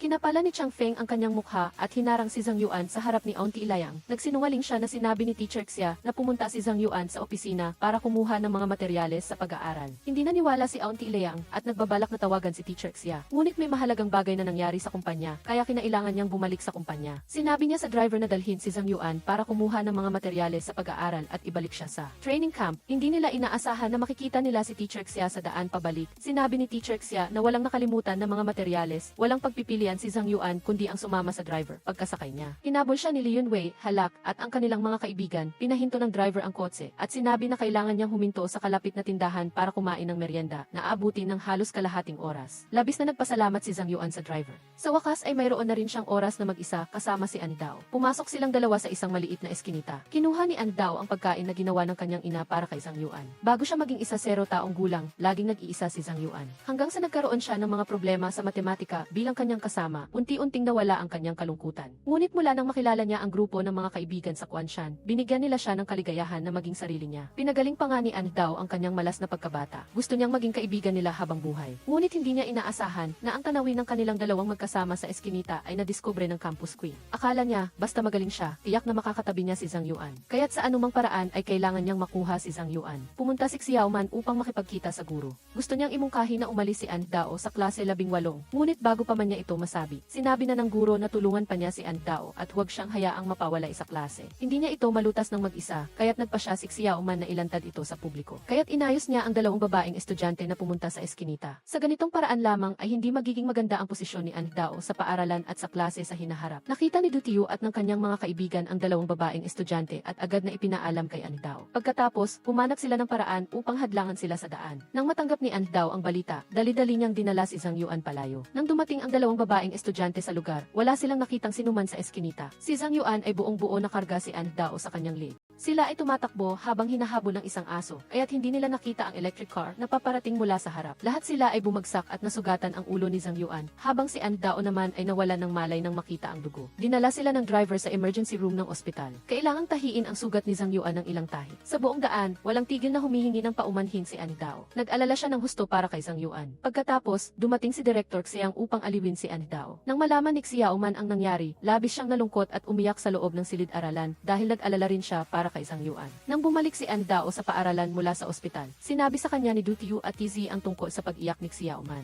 Nag-aalala sila na kung babalik si An Dao sa dormitoryo sa oras na ito, gagawin siyang mahirap ng mga babaeng estudyante sa klase, ngunit hindi na natatakot si An Dao. Gusto niyang harapin ang mga bagay na ito ng direkta. Kasabay nito, diretsahan ding sinabi ni Zhang Yuan sa kanyang ama na hindi na siya makikipagkompromiso dahil sa mga banta ng kanyang ina. Gusto niyang maging kaibigan ni An Dao ng buong katapatan tulad noong bata pa sila. Kung ililipat ng kanyang ina ang mga magulang ni An Dao sa isang construction site sa Fujian, isusumbong niya ang kanyang ina sa pag-abuso sa kapangyarihan. Sa kanyang bahagi, diretsahan ding sinabi ni Dao kay Xiao Man na tiyak na magiging kaibigan niya si Zhang Yuan. Sabay silang kakain, manonood ng paglubog ng araw, at maglalaro tulad noong bata pa sila. Ang mga salitang ito ay nagpahinto kay Xiao Man. Ang ibang mga kaklase ay nag-uusap-usap din na si Zhang Yuan ay nasaktan dahil sa kanyang sariling kagustuhan. Mukhang talagang napakabuti ng kanyang relasyon kay Dao. Nang malaman ni Tita Lei ang nanasaktan ang kanyang anak, galit na galit siya. Nakuha niya ang numero ng telepono ng may-ari ng electric car mula sa driver at inalam ang buong pangyayari sa aksidente. Pumunta siya sa bahay ni Dao at hiniling kay Shen Quen na turuan ng maayos ang kanyang mga anak. Nagalit si Dao at nang magtatangka siyang sumagot, pinigilan siya ng kanyang ina. Hindi kayang tignan ni Dao ang kanyang mga magulang na nagtitiis dahil sa kanya. Kinuha niya ang pera at hinabol si Tita Lei ang upang ipaliwanag na iyon ay pambayad sa ospital. Tinanong ni Tita Lei ang si Dao kung mayroon siyang anumang gustong sabihin sa kanya. Sumagot si Dao na gusto lang niyang maging kaibigan ni Zhang Yuan. Ngunit naniniwala si Tita Lei ang na magkakaroon ng masamang impluensya si Dao kay Zhang Yuan. Naalala niya ang sinabi ni Dao noong bata pa sila na si Zhang Yuan ay hindi kapalit ng kanyang kuya. Siya ay isang tunay na tao na may sariling mga gusto. Nakaramdam si Tita Lei ang nangkawalan ng kapangyarihan. Ang anak na kanyang ipinaglaban noon ay ngayon ay lumalaban sa kanya dahil sa isang tagalabas. Binalaan ni Tita Lei ang si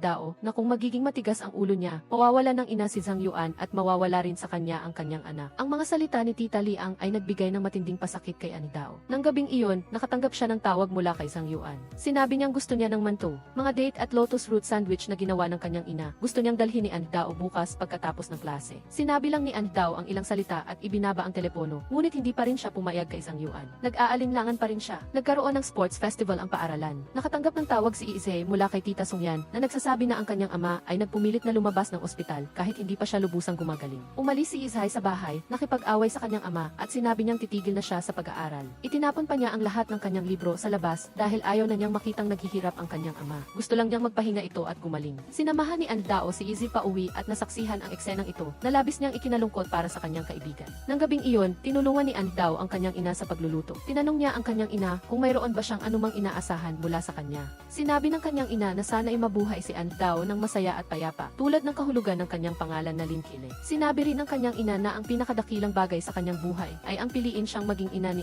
Dao. Ang pag-uusap nila ng kanyang ina ay nakatulong kay Dao na maging mas matanda. Tila alam na niya kung ano ang gusto niya, kaya't kinuha niya ang lotus root sandwich at date mantu mula sa refrigerator at dinala sa bahay ni Zhang Yuan. Sinabi niya kay Tita Liang na kung mawawala ng ina si Zhang Yuan, mas lalo niyang kailangan na manatili sa tabi niya. Hindi makapagsalita si Tita Liang nang marinig iyon, ngunit sa huli ay tinanggap pa rin niya ang pagkain na dinala ni Dao. Nang sumunod na araw, hindi pumasok sa klase si Izai. Gumawa si Dao, Feng Xiao, at ang kanilang mga kaibigan ng isang dula upang kumbinsihin siya. Dumating si Tita Songyan sa paaralan, ngunit nabigo, kaya't kinailangan nilang pumasok muna. Sa huli, kinailangan pa rin nila ng tulong ni Tita Songyan at ng ama ni Izzy upang magsanib puwersa sa isang dula upang mapagalaw ang kanyang damdamin. Nang malaman ni Izzy na balak ni Tita Songyan na magbukas ng tindahan ng barbecue sa tabi mismo ng kanilang bahay upang mabantayan ang kanyang ama, kinuha agad ni Izzy ang kanyang bag at pumunta sa paaralan. Ngayon ang araw ng 3,000-meter run ni Dutiu. Gustong manood ni Izzy para suportahan siya. Paglabas niya ng bahay, nakasalubong niya si Zhang Yuan, kaya't sabay silang pumunta sa paaralan upang suportahan si Dutiu. Sa gitna ng takbo, nadapa at nasprain ang paa ni Dutiu. Pumunta si Zhang Yuan sa tabi niya, tulad noong bata pa sila, at inulit ang mga salitang sinabi sa kanya ni Dutiu noon. Si Dao, Yizhai, at ang iba pa ay naghihintay na sa finish line. Buong lakas na nagpatuloy si Dutiu upang makarating sa finish line.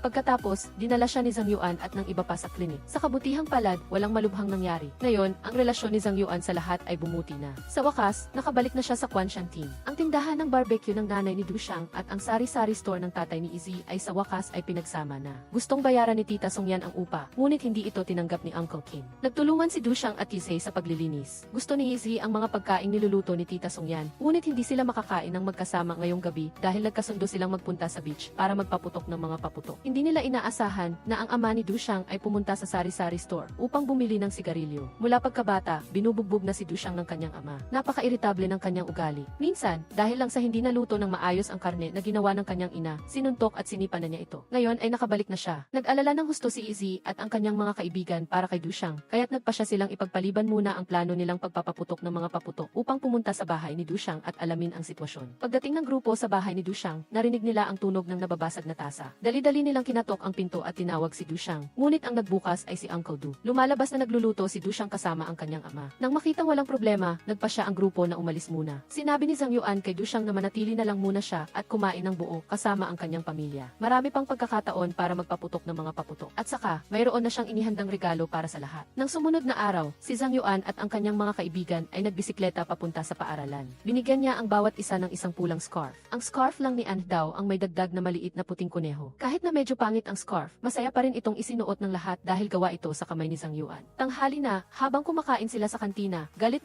na pumasok si Tita Liang at tinawag si Zhang Yuan. Lumalabas na nagpasya siya ng mag-isa na hindi dadalo sa opening ceremony ng Olympic Mathematics Competition. Sinabi ni Zhang Yuan kay An Dao na matatapos na ang lahat. Pagkatapos, sumunod siya sa kanyang ina. Hindi maintindihan ni An Dao ang ibig sabihin ng kanyang sinabi. Tumayo siya at sinuot ang scarf kasama ang kanyang mga kaibigan at hinatid siya paalis. Si Zhang Yuan ay pupunta na sa Olympic Mathematics Competition. Ngunit sa mismong araw na iyon, nilagnat siya. Sa takot na baka mawalan siya ng ulirat dahil sa gamot at makaapekto ito sa kanyang pagsusulit, nagtiis siya at muntik nang makatulog sa loob ng exam room. Gayunpaman, kahit na mataas ang kanyang lagnat, hindi ito nakaapekto sa kanyang performance. Nakuha niya ang perpektong score at napanalunan ang championship tulad ng kanyang kagustuhan. Para sa kanya, ito ang pagkakataon na direktang makapasok sa Tsinghua o Peking University. Sa wakas ay nakahinga ng maluwag si Zhang Yuan. Natupad niya ang kanyang kagustuhan, ngunit iyon ay ang kagustuhan ng kanyang ina. Pagdating niya sa bahay, inilabas niya ang lahat ng kanyang mga aklat at sinabi sa kanyang ina na punitin ang mga ito dahil isa na siyang kampiyon. Mula ngayon, gusto na niyang maging sarili niya. Ang mga salita niya ay ikinagalit ng kanyang ina at sinampal siya nito. Dumating si Director Xiang sa bahay sa tamang oras at nasaksihan ang eksenang ito, kaya't hiniling niya kay Tita Li ang nakumalma. Kasabay nito, natanggap din ng mga magulang ni An Dao ang balita na sinaktan si Zhang Yuan ng kanyang ina. Nag-alala sila ng husto. Mula noon, napakabait ni Zhang Yuan, ngunit nabuhay siya sa ilalim ng kontrol ng kanyang ina. Hindi nila maintindihan kung bakit ginawa ito ni Tita Liang. Sa oras na iyon, nakatanggap ang ama ni An Dao ng balita na may nangyari sa bahay ni Zhang Yuan. Nang marinig ito ni An Dao, tumakbo siya papunta roon. Sa kabilang banda, buong puso na nakiusap si Zhang Yuan sa kanyang mga magulang na hayaan siyang mabuhay ayon sa kahulugan ng kanyang pangalan.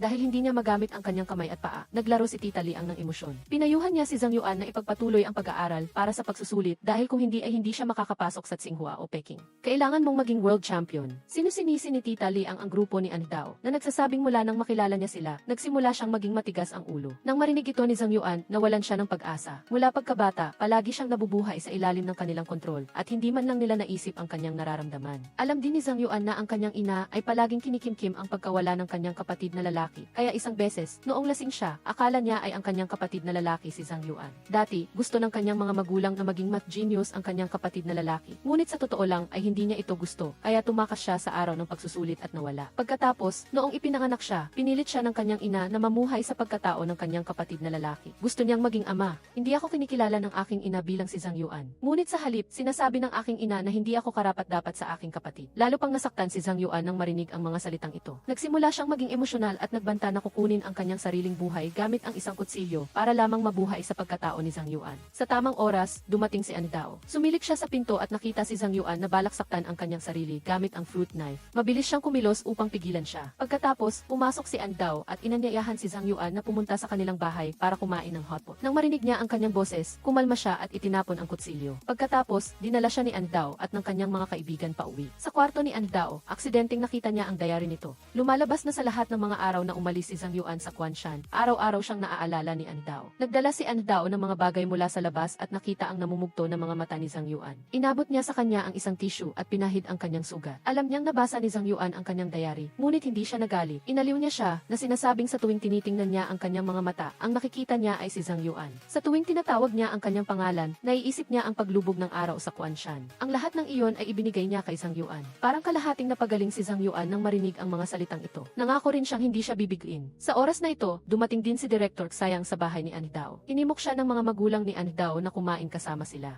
Sa tamang oras na ito, nag-iisa na umalis ang ina ni Zhang Yuan. Nakatanggap si An Dao ng tawag mula kay Yizai na nasa ilalim ng bahay at dinala niya si Zhang Yuan sa bintana. Lahat ng grupo ay nakasuot ng pulang scarf upang bigyan siya ng lakas na malampasan ang mga pagsubok. Pinayuhan ni An Dao na isipin niya na nawala na ang dating Zhang Yuan. Ngayon, siya na ang Zhang Yuan na pagmamay-ari ng Quanshan at walang sinuman ang makakontrol sa kanya. Naramdaman ni Zhang Yuan na napakaswerte niya na nakilala niya si An Dao. Mula ngayon, maaari na siyang mamuhay ng malaya. Samantala, naalala ni Tita Li ang mga nangyari kamakailan at labis siyang nagalit na naging dahilan ng kanyang pagkawala ng kontrol at naaksidente sa daan. Nang matanggap ni Director Xiang ang balita, agad siyang nagtungo sa ospital. Sumama rin ang mga magulang ni An Dao. Sa kabutihang palad, walang malubhang nangyari sa ina ni Zhang Yuan, nagkaroon lamang siya ng minor injuries at mild concussion. Dumating ang school principal upang bisitahin ang ina ni Zhang Yuan at sinamantala ang pagkakataon upang sermonan si Zhang Yuan, na sinasabing huwag siyang maging masyadong mapaghimagsik at huwag niyang hayaan na mawala ang magandang pagkakataon na direktang makapasok sa universidad. Nagkataong dumating si An Dao sa ospital upang magdala ng pagkain at narinig niya ang kanilang pag-usap sa pinto ng silid. Gusto niyang dalhin agad si Zhang Yuan palayo. Nang buksan ni Teacher Xia ang pinto, inilabas agad ni An Dao ang mangkok ng sopas na niluto ng kanyang ina at nagdahilan na sinabi ng kanyang mga magulang na umuwi si Zhang Yuan para kumain, upang mabilis siyang mailayo sa magulong sitwasyon na iyon. Naging masunurin si Zhang Yuan at sumunod kay An Dao, ngunit nagalit naman ang kanyang ina dahil dito.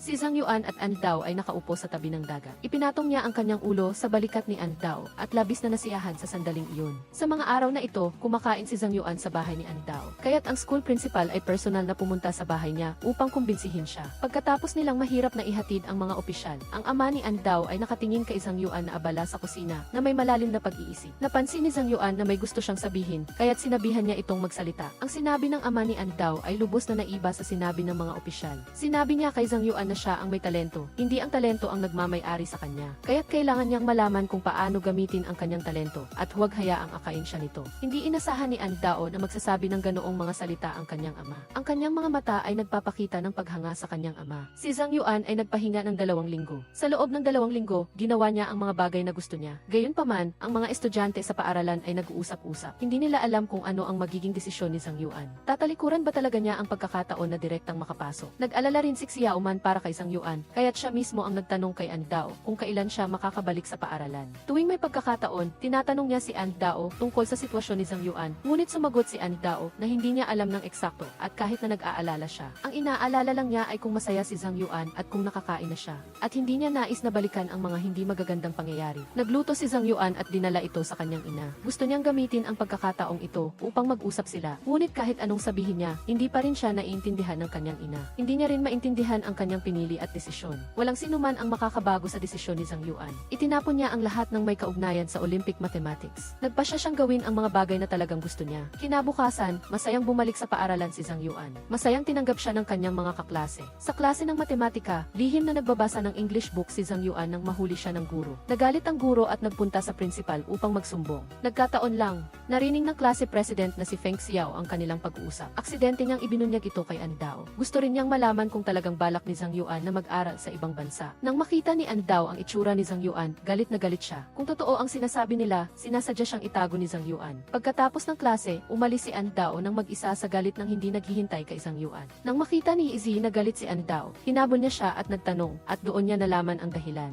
Nalaman ni An Dao na aalis na si Zhang Yuan upang mag-aral sa ibang bansa. Naunawaan ni Izzy na ang damdamin ni An Dao para kay Zhang Yuan ay hindi simple. Kung magkaibigan lang talaga sila, magiging pareho lang ang reaksyon niya kay Yizhai na simple lang na pagkuha ng impormasyon. Hindi siya magagalit ng ganoon. Samantala, magkasama sina Du Tiu at ang iba pa kay Zhang Yuan. Paulit-ulit nilang tinatawagan si An Dao, ngunit hindi siya sumasagot. Walang sinuman sa grupo ang nagalit sa kanya, kaya't nang makita si An Dao na galit, hindi nila maintindihan kung ano ang nangyayari. Pagkatapos, humingi ng paumanhin si Class President Feng Xiao kay Zhang Yuan. Doon lang nalaman ng lahat na hindi sinasadya na sinabi niya kay An Dao ang tungkol sa pag-aaral ni Zhang Yuan sa ibang bansa. Akala niya ay alam na ni An Dao. Pagkatapos, nagkunwari si An Dao na walang nangyari at pumayag na kumain kasama si Zhang Yuan sa gabi. Inimbitahan din niya si Du Tiu at ang iba pa na sumama. Sa pagkain, kitang-kita sa mukha ni An Dao ang kanyang pagkairita. Kumain siya ng ilang subo at tumayo, nagbayad at umalis. Nang makita ito, dali-daling humabol si Zhang Yuan. Sinabi niya kay An Dao na gusto niya itong isama at ang plano niyang mag-aral sa ibang bansa ay binalak na niya noong nasa Kuanshan pa siya. Nag-usap ang dalawa sandali at sa wakas ay naresolba ang kanilang pag-aalinlangan. Si An Dao ay walang planong mag-aral sa ibang bansa. Pakiramdam niya ay mayroon silang parehong sariling mga bagay na gustong gawin, kaya dapat silang mag-focus sa pagtupad ng kanilang mga sariling layunin. Sinabi ni Zhang Yuan kay An Dao na magkakalayo sila ng ilang sandali, ngunit tiyak na hindi ito magtatagal. Umaasa siya na tiyak na hahanapin siya ni An Dao at nandoon siya upang salubungin siya. Nakipag-usap si An Dao sa telepono kay Yizhai. Kahit medyo galit pa rin siya, nang kumalma na siya, naisip niya na ang bawat isa ay may kanya-kanyang layunin. Hayaan muna ang bawat isa na gawin ang gusto niyang gawin. Sa isang pagkain kasama ang grupo, iminungkahi ni An Dao na bumalik sila sa Kuanshan.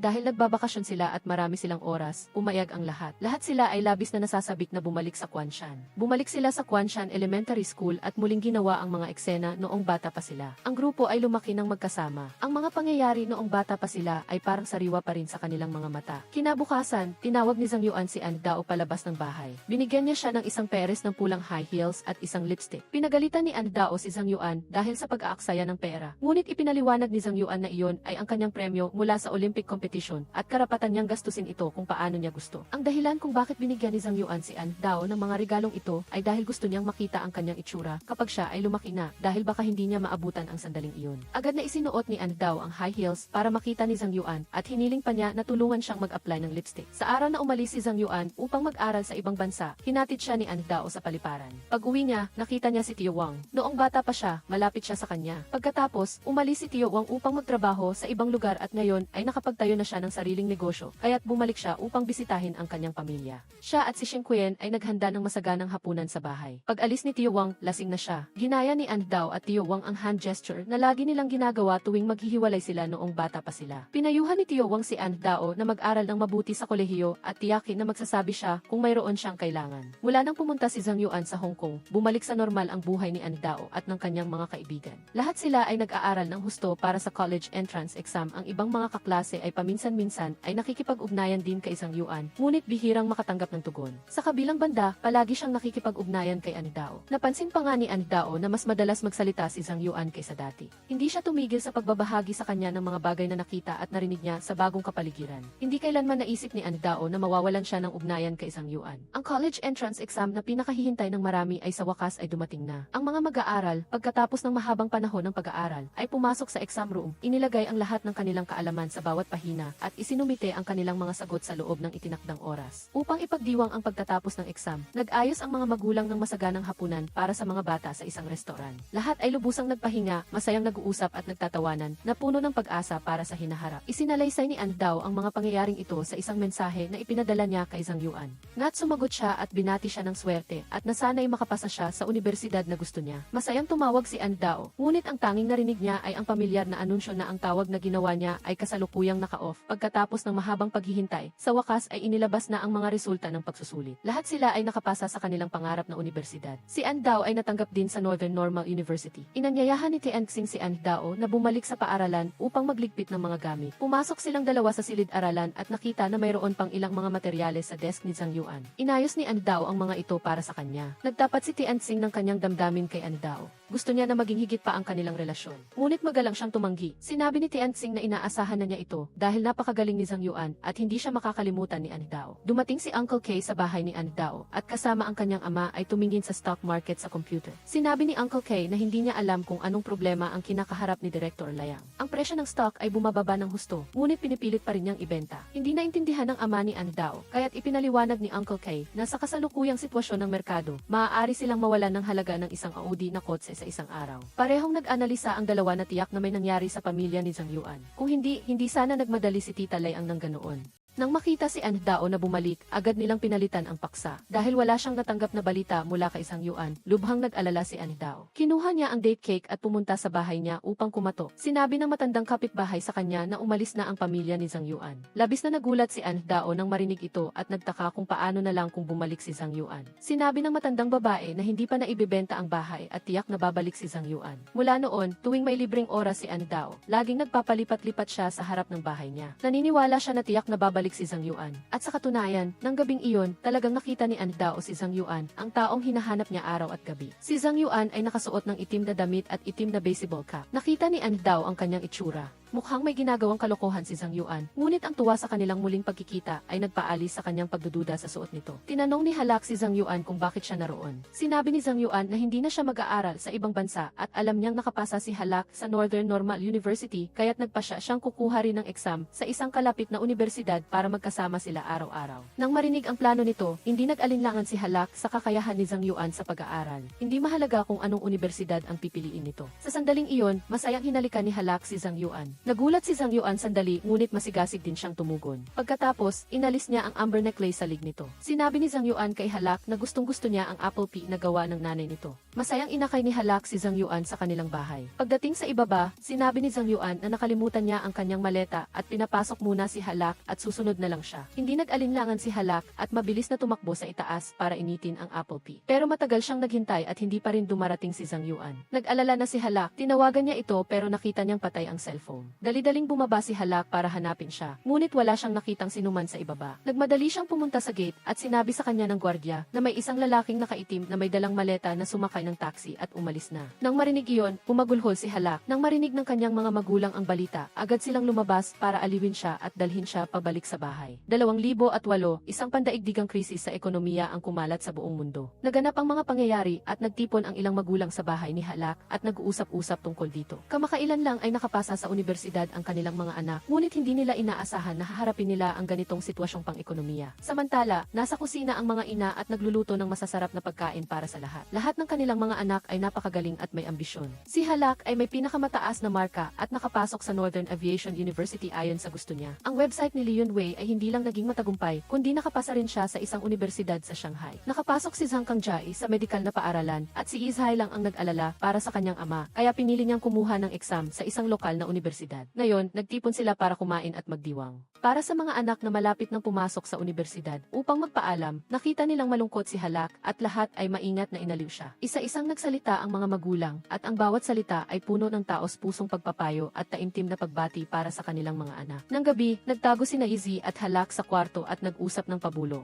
Naisip ni Izzy na napakasama ni Zhang Yuan. Sinadya niyang regaluhan si Halak ng lipstick at sapatos na may mataas na takong, na simbolo ng pagiging babae, na nagpapatunay na itinuturing na niya si Halak na isang tunay na babae. Ngayon ay bigla na lang siyang nawala at tinanong niya si Halak kung ano ang gagawin niya sa hinaharap. Pakiramdam ni Halak ay hindi na siya makakagusto pa sa ibang tao. Pagkatapos ay iminungkahi ni Izzy na makipagrelasyon siya kay Leon Wei na ikinagulat ni Halak. Alam niya ang nararamdaman ni Izzy para kay Leon Wei. Paano niya magagawa ang ganoong bagay? Malungkot na sinabi ni Izzy na si Leon Wei ay magiging napakagwapo kapag nakasuot siya ng uniforme ng Air Force at tiyak na magugustuhan siya ng maraming babae. Hindi napigilan ni Halak ang tumawa at nagsimula silang magbiruan. Sa araw ng pasukan, hindi nagpasama si Halak sa kanyang mga magulang at pumunta siyang mag-isa sa Northern Normal University para sa kanyang pagpapatala. Siya ay na-assign sa dormitoryo ng mga babae. Nang pumasok siya na may dalang bagahe, nakita niyang madilim ang kwarto at may 3 babaeng natutulog kahit na maliwanag pa sa labas. Nalaman nilang siya ang bagong estudyante na mag-i-enroll. Gumising sila para ayusin ang kwarto. Nalaman na nag-inuman pala sila ng gabing iyon. Matapos maayos ang lahat, tumawag si Halak sa kanyang mga magulang para ipaalam na siya ay nasa maayos na kalagayan. Nang malaman ng kanyang ina na kasama niya sa kwarto ang ilang senior na nasa huling taon na, medyo nag-alala ito at natatakot na baka mabuli si Halak. Sinabi ni Halak sa kanyang ina na huwag mag-alala dahil hindi na siya bata. Nagsimula na ang military training para sa mga freshman. Ang instruktor ay partikular na mahigpit, ngunit ang mga babaeng spoiled brat ay may sariling mga diskarte. Nagkunwari silang may sakit para makatakas sa mainit na training ground. Si Halak lang ang nagtiyaga hanggang sa huli at pinuri pa ng instruktor. Pagkatapos ng military training, bumalik si Halak sa kanyang dormitoryo at nang nasa pinto na siya,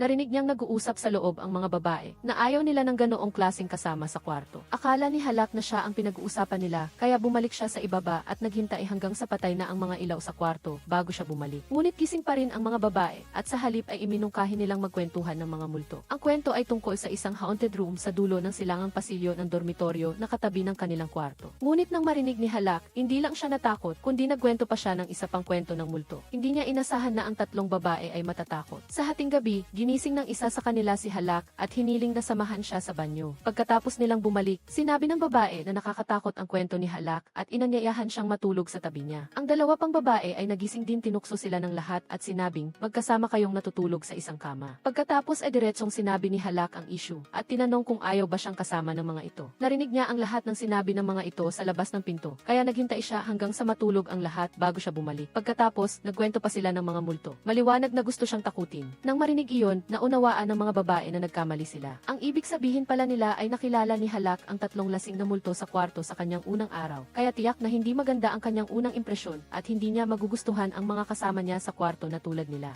Kaya naisip nila kung paano babaguhin ang impresyon ni Halak. Bata pa siya, kaya naisip nilang takutin muna siya ng isang kwento ng multo at pagkatapos ay sasamahan siya ng isa sa kanila sa kama para aliwin siya. Sa ganoong paraan, magiging mas malapit sila. Hindi nila inaasahan na magkukwento si Halak ng mas nakakatakot pa kaysa sa kanila. Pagkatapos magpaliwanag, naayos ang hindi pagkakaunawaan. Ang masigla at kaibig-ibig na si Halak ay naging paborito sa kanilang mga senior. Naghiwalay sina Feng Xiao at ang kanyang nobyo sa panahon ng pagtatapos. Ang dahilan ay nais ni Feng Xiao na manatili sa lungsod at kumuha ng civil service exam, samantalang gusto ng kanyang nobyo na sumama siya sa kanya sa Anhui para magsimula ng karera. Matapos tanggihan ang kanyang nobyo, bumalik si Feng Xiao sa dormitoryo at humagulhol sa pag-iyak. Nalungkot si Halak nang makita ito, samantalang si Zhang Weirui naman ay walang imik at kalmado, na iniisip na ito ay isang paglaya para sa kanilang dalawa. Habang naliligo, tinanong ni Halak si Zhang Weirui kung may gusto ba siya sa isang tao. Diretsahang inamin ng senior na mayroon at pagkatapos ay ikinuwento ang kanyang mga damdamin para sa taong iyon. Labis na naantig si Halak nang marinig niya ito dahil pareho ang nararamdaman niya para kay Zhang Yuan. Hanggang sa sinabi ni Zhang Weirui na ang taong iyon ay isang sikat na artista na 15 taon ang mas matanda sa kanya at may 2 anak na. Doon niya lang naintindihan ni Halak na ang gusto ng senior ay hindi isang totoong lalaki. Pumunta si Halak sa library para magbasa, ngunit ang librong pinili niya ay nawala sa isang iglap. Naramdaman niyang may sumusunod sa kanya at nagmadali siyang maghanap sa paligid ng mga shelves ng libro hanggang sa lumitaw sa harapan ni Halak si Li Yunwei, isang matangkad at gwapong lalaki na nakasuot ng uniforme. At doon niya lang naintindihan ang lahat. Ang Aviation Academy ni Li Yunwei ay katabi ng Northern Normal University kung saan nag-aaral si Halak. Ngayon, espesyal na naglaan siya ng oras upang bisitahin siya. Ang dalawang magkaibigan ay nagkwentuhan tungkol sa mga lumang alaala at mga dating kaibigan, at si Zhang Yuan ay isang paksa na hindi maiiwasang banggitin. Dahil nakita niyang malungkot pa rin si Halak, nangako si Li Yunwei na hihilingin niya sa kanyang ama na hanapin ang numero ng telepono ni Tita Lea. Pagkatapos noon, maaari siyang tumawag sa kanya upang magtanong tungkol kay Zhang Yuan. Habang inihahatid si Li Yunwei, hindi inaasahang nakita ni Halak ang senior na si Zhang Weirui. Tinitigan ni Zhang Weirui si Li Yunwei at sinabing siya ang nobyo ni Halak. Pagkatapos ay agad niyang hinila si Halak pabalik para makilala siya ng ibang mga senior. Kinailangan ni Halak na ipaliwanag ng paulit-ulit na magkababata lang sila ni Li Yunwei at na iba ang kanyang tunay na nobyo. Pagkatapos ay ikinuwento niya sa 3 senior ang kwento niya at ni Zhang Yuan. Nang marating nila ang bahagi kung saan biglang nawala si Zhang Yuan, naisip ng mga senior na ang relasyon ni Halak ay wala ng pag-asa. Malinaw na ginawa niya iyon para hindi siya mahanap. Ngunit naaalala pa rin ni Halak ang mga sinabi ni Zhang Yuan sa kanya bago siya umalis. Sinabi niyang huwag siyang kalimutan. Kaya nagpa siya si Halak na hahanapin niya si Zhang Yuan saan man siya naroon.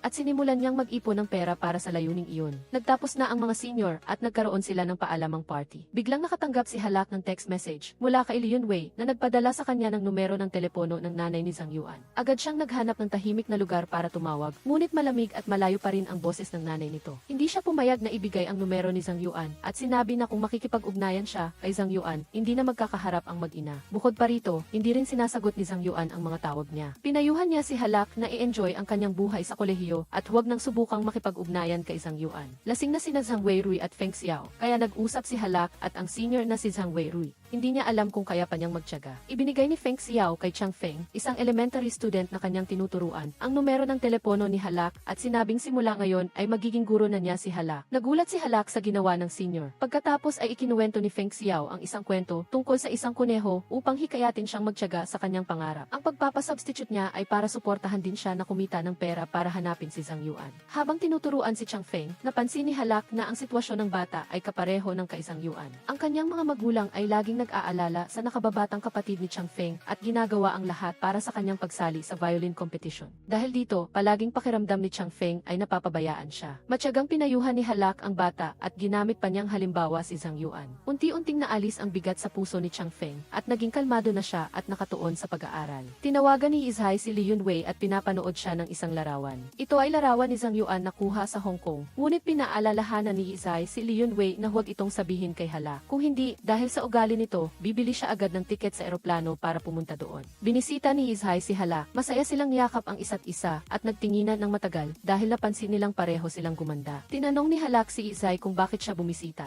Isiniwalat ni Izzy na pumunta siya para bumili ng paninda para sa kanyang online store at para na rin bisitahin siya. Pagkatapos ay dinala ni Halak si Izhai sa kantina ng universidad. Sa kanyang magandang hitsura at nakaistilong pananamit, agad na naakit ni Izzy ang atensyon ng lahat. Ngunit nagreklamo siya na ang mga lalaki sa paaralan ng kanyang kaibigan ay pawang mga magulo at walang ni isa man ang pumasa sa kanyang paningin. Nag-alok si Halak na manatili si Izhai sa kanyang dormitoryo dahil nananatili rin doon ang mga kaibigan ng kanyang mga senior noon. Ngunit sinabi ni Izzy na nag-book siya ng kwarto sa isang maliit na inn malapit sa paaralan at hiniling na mag-usap sila pagkatapos ng klase. Pagkatapos noon, sumama si Halak kay Izzy para mag-shopping. Inilagay ni Izzy ang bag ni Halak sa kanyang malaking bag. Ipinaliwanag niya na mas madaling makipagtawaran sa ganoong paraan. Pinaalalahanan din niya si Halak na kapag nakikipagtawaran siya, dapat ay kunwaring hinihila siya ni Halak paalis para hindi mataasan ng presyo ang may-ari. Matapos pag-usapan ang plano, pumasok silang dalawa sa wholesale market. Pagkatapos ng ilang tawaran, nakabili si Izhay ng isang malaking bag ng paninda ayon sa gusto niya. Nag-alok si Halak na tawagan si Lee Yun-wei para makakain silang tatlo, ngunit tumanggi si Izhay. Sinabi niyang mayroon na siyang nobyo at pinayuhan niya sina Halak at Lee Yun-wei na palagin ang kanilang relasyon. Nagulat si Halak nang marinig iyon. Hindi niya inasahan na hindi sasabihin ni Izzy ang ganoong kahalagang bagay. Walang pakialam na sumagot si Izzy na hindi naman iyon isang malaking bagay. Iyon ay isang karagdagang lalaki lang sa kanyang tabi. Sa sandaling ito, nag-text si Lee Yun-wei na gusto niya siyang makita. Determinado si Izzy na huwag ipaalam kay Lee Yun-wei na pumunta siya, kaya kinailangan ni Halak na puntahan muna si Lee Yun-wei at bumalik na lang sa ibang pagkakataon. Binilhan ni Lee Yun-wei si Halak ng cake na may hugis kuneho at tinanong kung magkano na ang naipon niyang pera mula sa pagiging tutor na nagparamdam kay Halak na may kakaiba sa kanya ngayon. Habang naghihintay, nakita rin ni Izzy ang cake na may hugis kuneho sa katabing bakery at naisip na ang ganda nito, kaya bumili siya ng isa para kay Halak. Nang gabing iyon, nag-usap sina Halak at Izhay sa rooftop ng inn habang tinitingnan ang dalawang magkaparehong cake na may hugis kuneho. Walang alinlangang napabulala si Halak na siya at si Lee Yun-wei ay talagang mayroong psychic connection. Nang makita si Halak na nalulunod pa rin sa kanyang obsesyon kay Zhang Yuan, pinayuhan siya ni Izzy na lumabas sa nakaraan. Naisip niya na ang isang taong nawala sa buhay ni Halak nang walang paalam tulad ni Zhang Yuan ay napakamakasarili. Muli, pinayuhan ni Izhay si Halak na makasama si Lee Yun-wei dahil simula nang makilala niya si Zhang Yuan, natutunan niyang bumuntong hininga. Hindi niya kayang magpatuloy pa sa ganitong paraan. Ngunit hindi malilimutan ni Halak ang huling hitsura ni Zhang Yuan. Pakiramdam niya, ang sakit na nararanasan nito ay tiyak na mas malaki kaysa sa kanya. Kaya, dapat niyang hanapin siya upang malaman ang dahilan. Bakit ka umalis nang walang paalam? Kinabukasan, nagpaalam na sila sa isa't isa. Mahigpit na ayaw ni Izzy na ihatid siya ni Halak, ngunit matapos umalis ni Halak, mag-isa siyang pumunta sa paaralan ni Lee Yun-wei at hindi inaasahang nakita ang kasama nito sa kwarto. Nang makita si Izzy na mag-isa at nakaupo sa labas ng basketball court, mabait siyang tinanong ng kaibigan kung kailangan niya ng tulong. Sinabi ni Izzy na pumunta lang siya para tingnan ang taong gusto niya. Sinabi ng kaibigan na sabihin lang ang pangalan at tutulungan niya itong hanapin. Ngunit tumanggi si Izzy. Tila kausap niya ang kanyang sarili, ang taong gusto ang matalik kong kaibigan, at ang matalik kong kaibigan ay may ibang gusto. Para makasama ng matalik niyang kaibigan ang taong gusto nito, nagsinungaling siya na mayroon na siyang nobyo. Nalito rin ang kasama niya sa kwarto, ngunit naintindihan niya na isinasakripisyo ni Izzy ang kanyang kaligayahan para sa kanyang matalik na kaibigan. Nagpaalam si Izzy at umalis, at iniwan ang kaibigan na nag-iisip, ang babaeng ito ay talagang maganda at mabait. Samantala, nasa dormitoryo si Lee Yun-wei at nakikipag-usap sa isang babae sa Hong Kong. Simula nang malaman niya na tinuturuan ni Zhang Yuan ang babae, nakikipag-ugnayan na siya. Lumipad siya patungong Hong Kong. Matapos silang magkita, ipinakita niya ang lahat ng kanyang mga dokumento upang patunayan na hindi siya masamang tao. Sa huli, ibinigay ng babae sa kanya ang address ni Zhang Yuan. Pumunta si Lee Yun-wei sa bahay ni Zhang Yuan at nakita na napakagulo ng kwarto. Kinatok niya ang pinto pero walang nagbukas. Nang aalis na siya, narinig niya ang mga boses ng mga tao sa rooftop kaya umakyat siya. Nakita niya si Zhang Yuan na matagal na niyang hindi nakita na naglalaro ng baraha kasama ang ibang mga binata. Dumiretso si Lee Yun-wei at umupo. Tahimik na umalis ang mga iyon. Tinanong ni Lee Yun-wei kung bakit siya umalis ng tahimik. Hindi ba niya alam na palaging iniisip siya ni Hala? Sumagot si Zhang Yuan na sa kanyang kasalukuyang sitwasyon, paano siya makikipag-ugnayan kay Hala? Malakas na sumigaw si Lee Yun-wei, kung hindi ka babalik ngayon, maghihintay ka ba ng 15 o 25 taon? Pagdating ng panahong iyon, mag-aasawa na si Halak at magkakaanak na. Nasasaktan at walang masabi si Zhang Yuan. Kinuha ni Lee Yun-wei ang kanyang bag. Sa pagkakataong ito, bumisita siya at nakita niyang maayos si Zhang Yuan, kaya panatag na ang loob niya. Pag-uwi niya, sasabihin niya kay Halak na gusto niya ito. Kahit na labis siyang nasasaktan, hindi nagpakita si Zhang Yuan ng anumang emosyon at nagpasalamat lang kay Lee Yun-wei sa pagbisita. Habang nagbabasa sa library, tinukso ni Halak si Zhang Wei-rui tungkol sa hindi nila pagkain kasama ng gwapong lalaki mula sa aviation department ngayong weekend. Sumagot si Halak na hindi naman kailangang magkasama sila palagi. Mas maganda kung may sarili silang buhay. Agad na nagbabala si Zhang Wei-rui na kung hindi siya magiging proactive, may iba pang kukuha sa key spare tire na ito. Umiti lang si Halak at naisip na ang senior ay napakasama magsalita. Sa sandaling ito, tumawag si Lee Yun-wei para makipagkita. Nagmadaling lumabas si Halak at nakita si Lee Yun-wei na mukhang pagod na nakahiga sa upuan.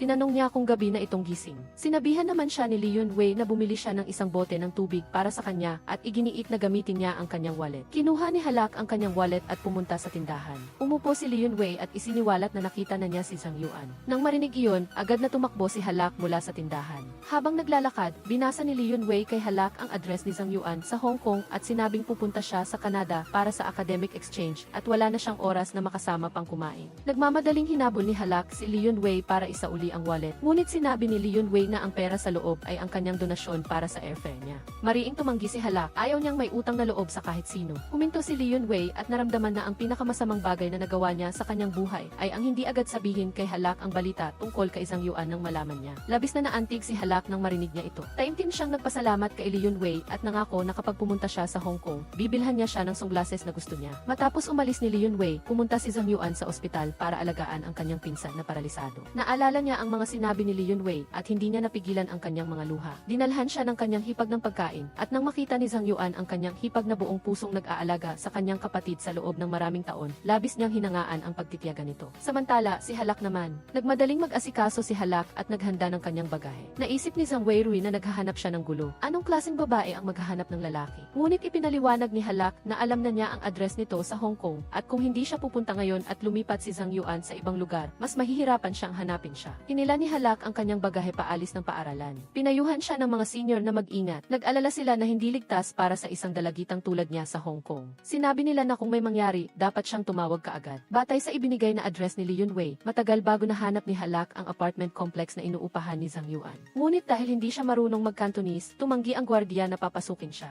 Sa kanyang kawalan ng magawa, umupo na lang siya sa isang sulok at naghintay. Sa hating gabi, bumalik ang may-ari ng bahay, si Tian Xing. Nang makita si Halak na natutulog sa kanyang maleta, ginising niya ito. Nang makita niya na nagulat si Halak, tumawa si Tian Xing at sinabing maaari siyang pumasok sa bahay upang makita ang kanyang hitsura. Tinanong niya kung may hinahanap ba siya. Mabilis na sinabi ni Halak ang pangalan ni Zhang Yuan. Agad siyang dinala ni Tian Xing sa kwarto ni Zhang Yuan at sinabing nakilala na niya si Halak. Pumasok si Halak sa maliit at madilim na kwarto ni Zhang Yuan. Nagulat siya nang makita ang dingding na puno ng kanyang mga larawan at ang amber necklace na nakasabit sa tabi ng table lamp. Pagbalik ni Zhang Yuan, malabo na sinabi ni Tian Xing na dumating na ang kanyang A Bright Moonlight. Inisip ni Zhang Yuan na napanood niya ang isang romance movie ng higit sa 180 minuto. Ngunit nang buksan niya ang pinto at makita si Halak, agad siyang tumalikod at lumabas at sinisi si Tian Xing sa pagpapasok ng estranghero sa kanyang kwarto. Nang bumalik si Halak sa kwarto, tiningnan niya ang lalaking payat at namumutla sa kanyang harapan at masakit na tinanong, "Ikaw ba talaga si Zhang Yuan?" Hindi nagsalita si Zhang Yuan. Sinabi lang niya na matutulog siya sa bahay ni Tian Xing at sa susunod na araw, ipapasyal niya si Halak sa Hong Kong at pagkatapos ay ihahatid siya pabalik. Mariing sinabi ni Halak na hindi siya aalis. Walang awa na sinabi ni Zhang Yuan na mayroon na siyang bagong buhay. Itinuro ni Halak ang dingding na puno ng kanyang mga larawan at hiniling na ipaliwanag nito. Hindi niya maintindihan kung bakit niya kailangang ikulong ang kanyang sarili sa ganoong shell at pahirapan ang kanyang sarili. Sa wakas, nakita na niya si Zhang Yuan na matagal na niyang inasam-asam. Masayang-masaya si Halak at sinisi si Zhang Yuan sa paggawa ng lahat ng desisyon ng mag-isa at sa pagpapasa ng lahat ng pasanin. Nahihiya na nagtanong si Zhang Yuan kung labis bang nadismaya si Halak sa kanyang kasalukuyang hitsura. Tinitigan ni Halak si Zhang Yuan at nakita na mas maitim at mas payat lang siya kaysa dati. Ngunit ang makita na mayroon siyang matitirhan at may kausap ay ang pinakamagandang resulta para sa kanya. Dahil sa lahat ng sitwasyong naisip niya, si Zhang Yuan ay baka napatay o nakaranas ng isang kakilakilabot na aksidente. Gayunpaman, ayaw pa rin ni Zhang Yuan na harapin si Halak. Tumayo siya, kinuha ang kanyang jacket at umalis, hindi huminto kahit tinawag siya ni Halak. Pagkalabas niya, tinawag ni Zhang Yuan si Tian Xing na umiinom ng beer sa rooftop at hiniling na bilhan siya ng shrimp dumplings sa ibaba para sa agahan ni Halak habang kailangan niyang pumunta sa construction site para mag-overtime. Naisip ni Tian Xing na may problema sa utak si Zhang Yuan. Pumunta ang kanyang nobya para bisitahin siya, ngunit nagtatrabaho pa rin siya ng ganoon. Nang gabing iyon, nakahiga si Halak sa kama ni Zhang Yuan, ngunit hindi siya makatulog ng maayos. Hindi niya inaasahan na ganoon kalamig ang aircon sa Hong Kong. Sinubukan niyang ayusin ito, ngunit hindi niya mapataas ang temperatura, kaya kinailangan niyang balutin ang kanyang sarili sa kumot. Kinabukasan, pakiramdam niya ay mabigat ang kanyang ulo at parang lumulutang siya. Dinalhan siya ni Tian Xing ng agahan at nag-alok na tutulungan siyang mag-book ng hotel. Ngunit mariing tumanggi si Halak at sinabing hindi siya aalis doon.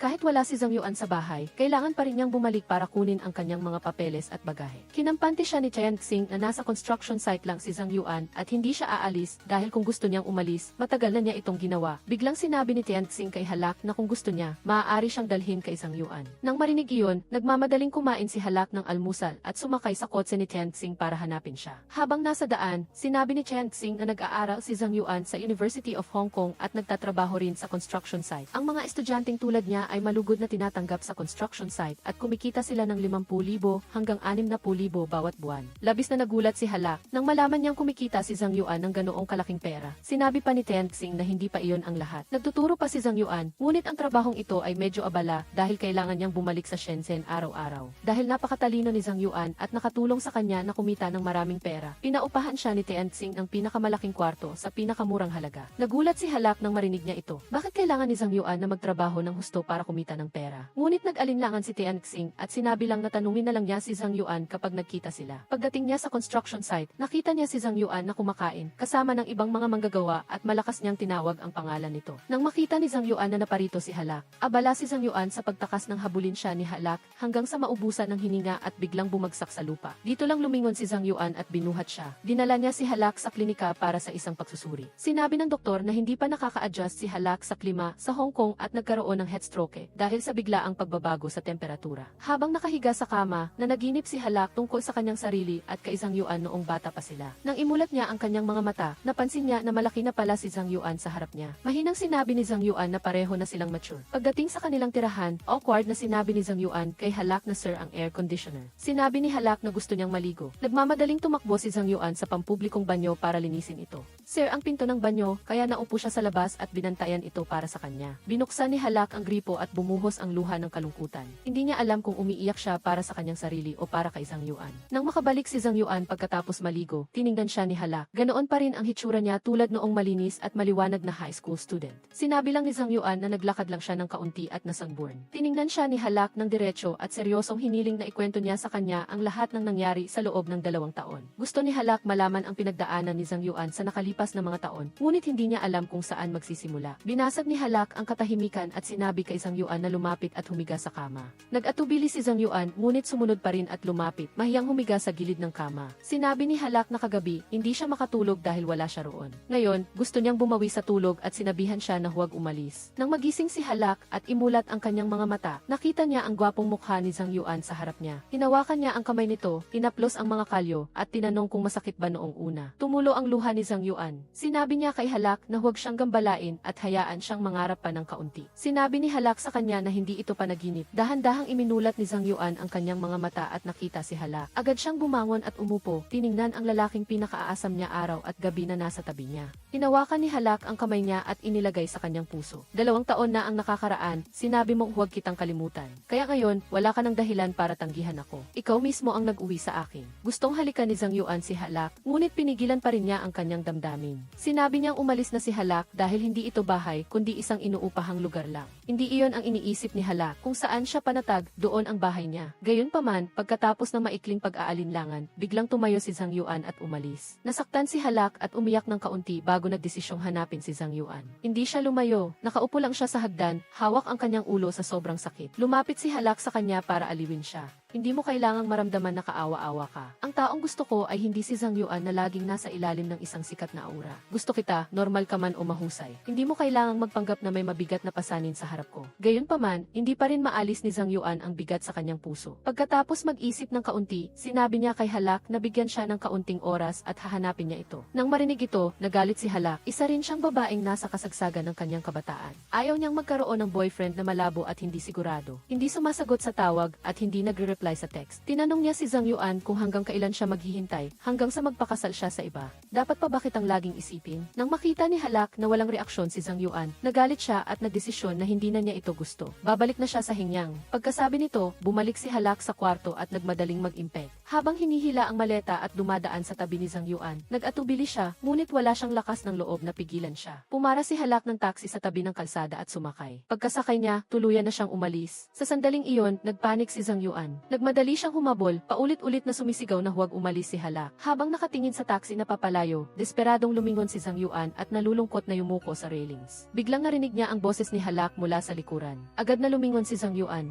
Nang makita si Halak na nakatayo sa kabilang kalsada, napagtanto ni Zhang Yuan na nakita siya ni Halak na hinahabol ang taxi. Labis na naantig si Zhang Yuan. Nagmadali siyang lumapit kay Halak, ngunit hiniling niya na ipaliwanag nito kung bakit siya hinabol. Sobrang naantig si Zhang Yuan at nagsalita ng hindi malinaw. Inamin niya na ayaw niyang magmahal at magpakasal si Halak sa iba. Sinabi ni Halak sa kanya na maging malinaw at seryosong magtapat sa kanya. Sa wakas, hindi na nag-atubili si Zhang Yuan. Nakiusap siya kay Halak na huwag siyang iwan at maging girlfriend niya. Pagkatapos marinig ito, umiti ng matamis si Halak. Sa huli, nagyakapan ang dalawang kabataan. Iminungkahi ni Halak na maglibot sila sa buong Hong Kong. Gabi, nag-date sila na parang totoong mag-boyfriend at girlfriend. Kaya dinala siya ni Zhang Yuan para sumakay sa bus at panoorin ang pagsikat ng araw at ikinuwento kay Halak ang buong istorya ng mga nakaraang taon taon. Ang 2008 subprime mortgage crisis ay maaaring sabihing malaki ang epekto kay Zhang Yuan. Noong taon na iyon, nagsimulang mag-away at magpasyang mag-divorce ang mga magulang niya dahil sa pagkalugi sa stock market. Wala na silang oras para asikasuhin siya. Pumunta siya sa Hong Kong para hanapin ang kanyang pinsan dahil naghanda na ang kanyang pinsan na si Ru Cheng ng pera para sa kanya para mag-aral sa ibang bansa. Ngunit, ang kanyang pinsan ay nasa industriya rin ng pananalapi kaya malaki ang pagkalugi nito sa krisis na ito. Kahit na may matatanda at bata siyang sinusuportahan, nagmatigas pa rin ang kanyang pinsan na hindi ito galawin.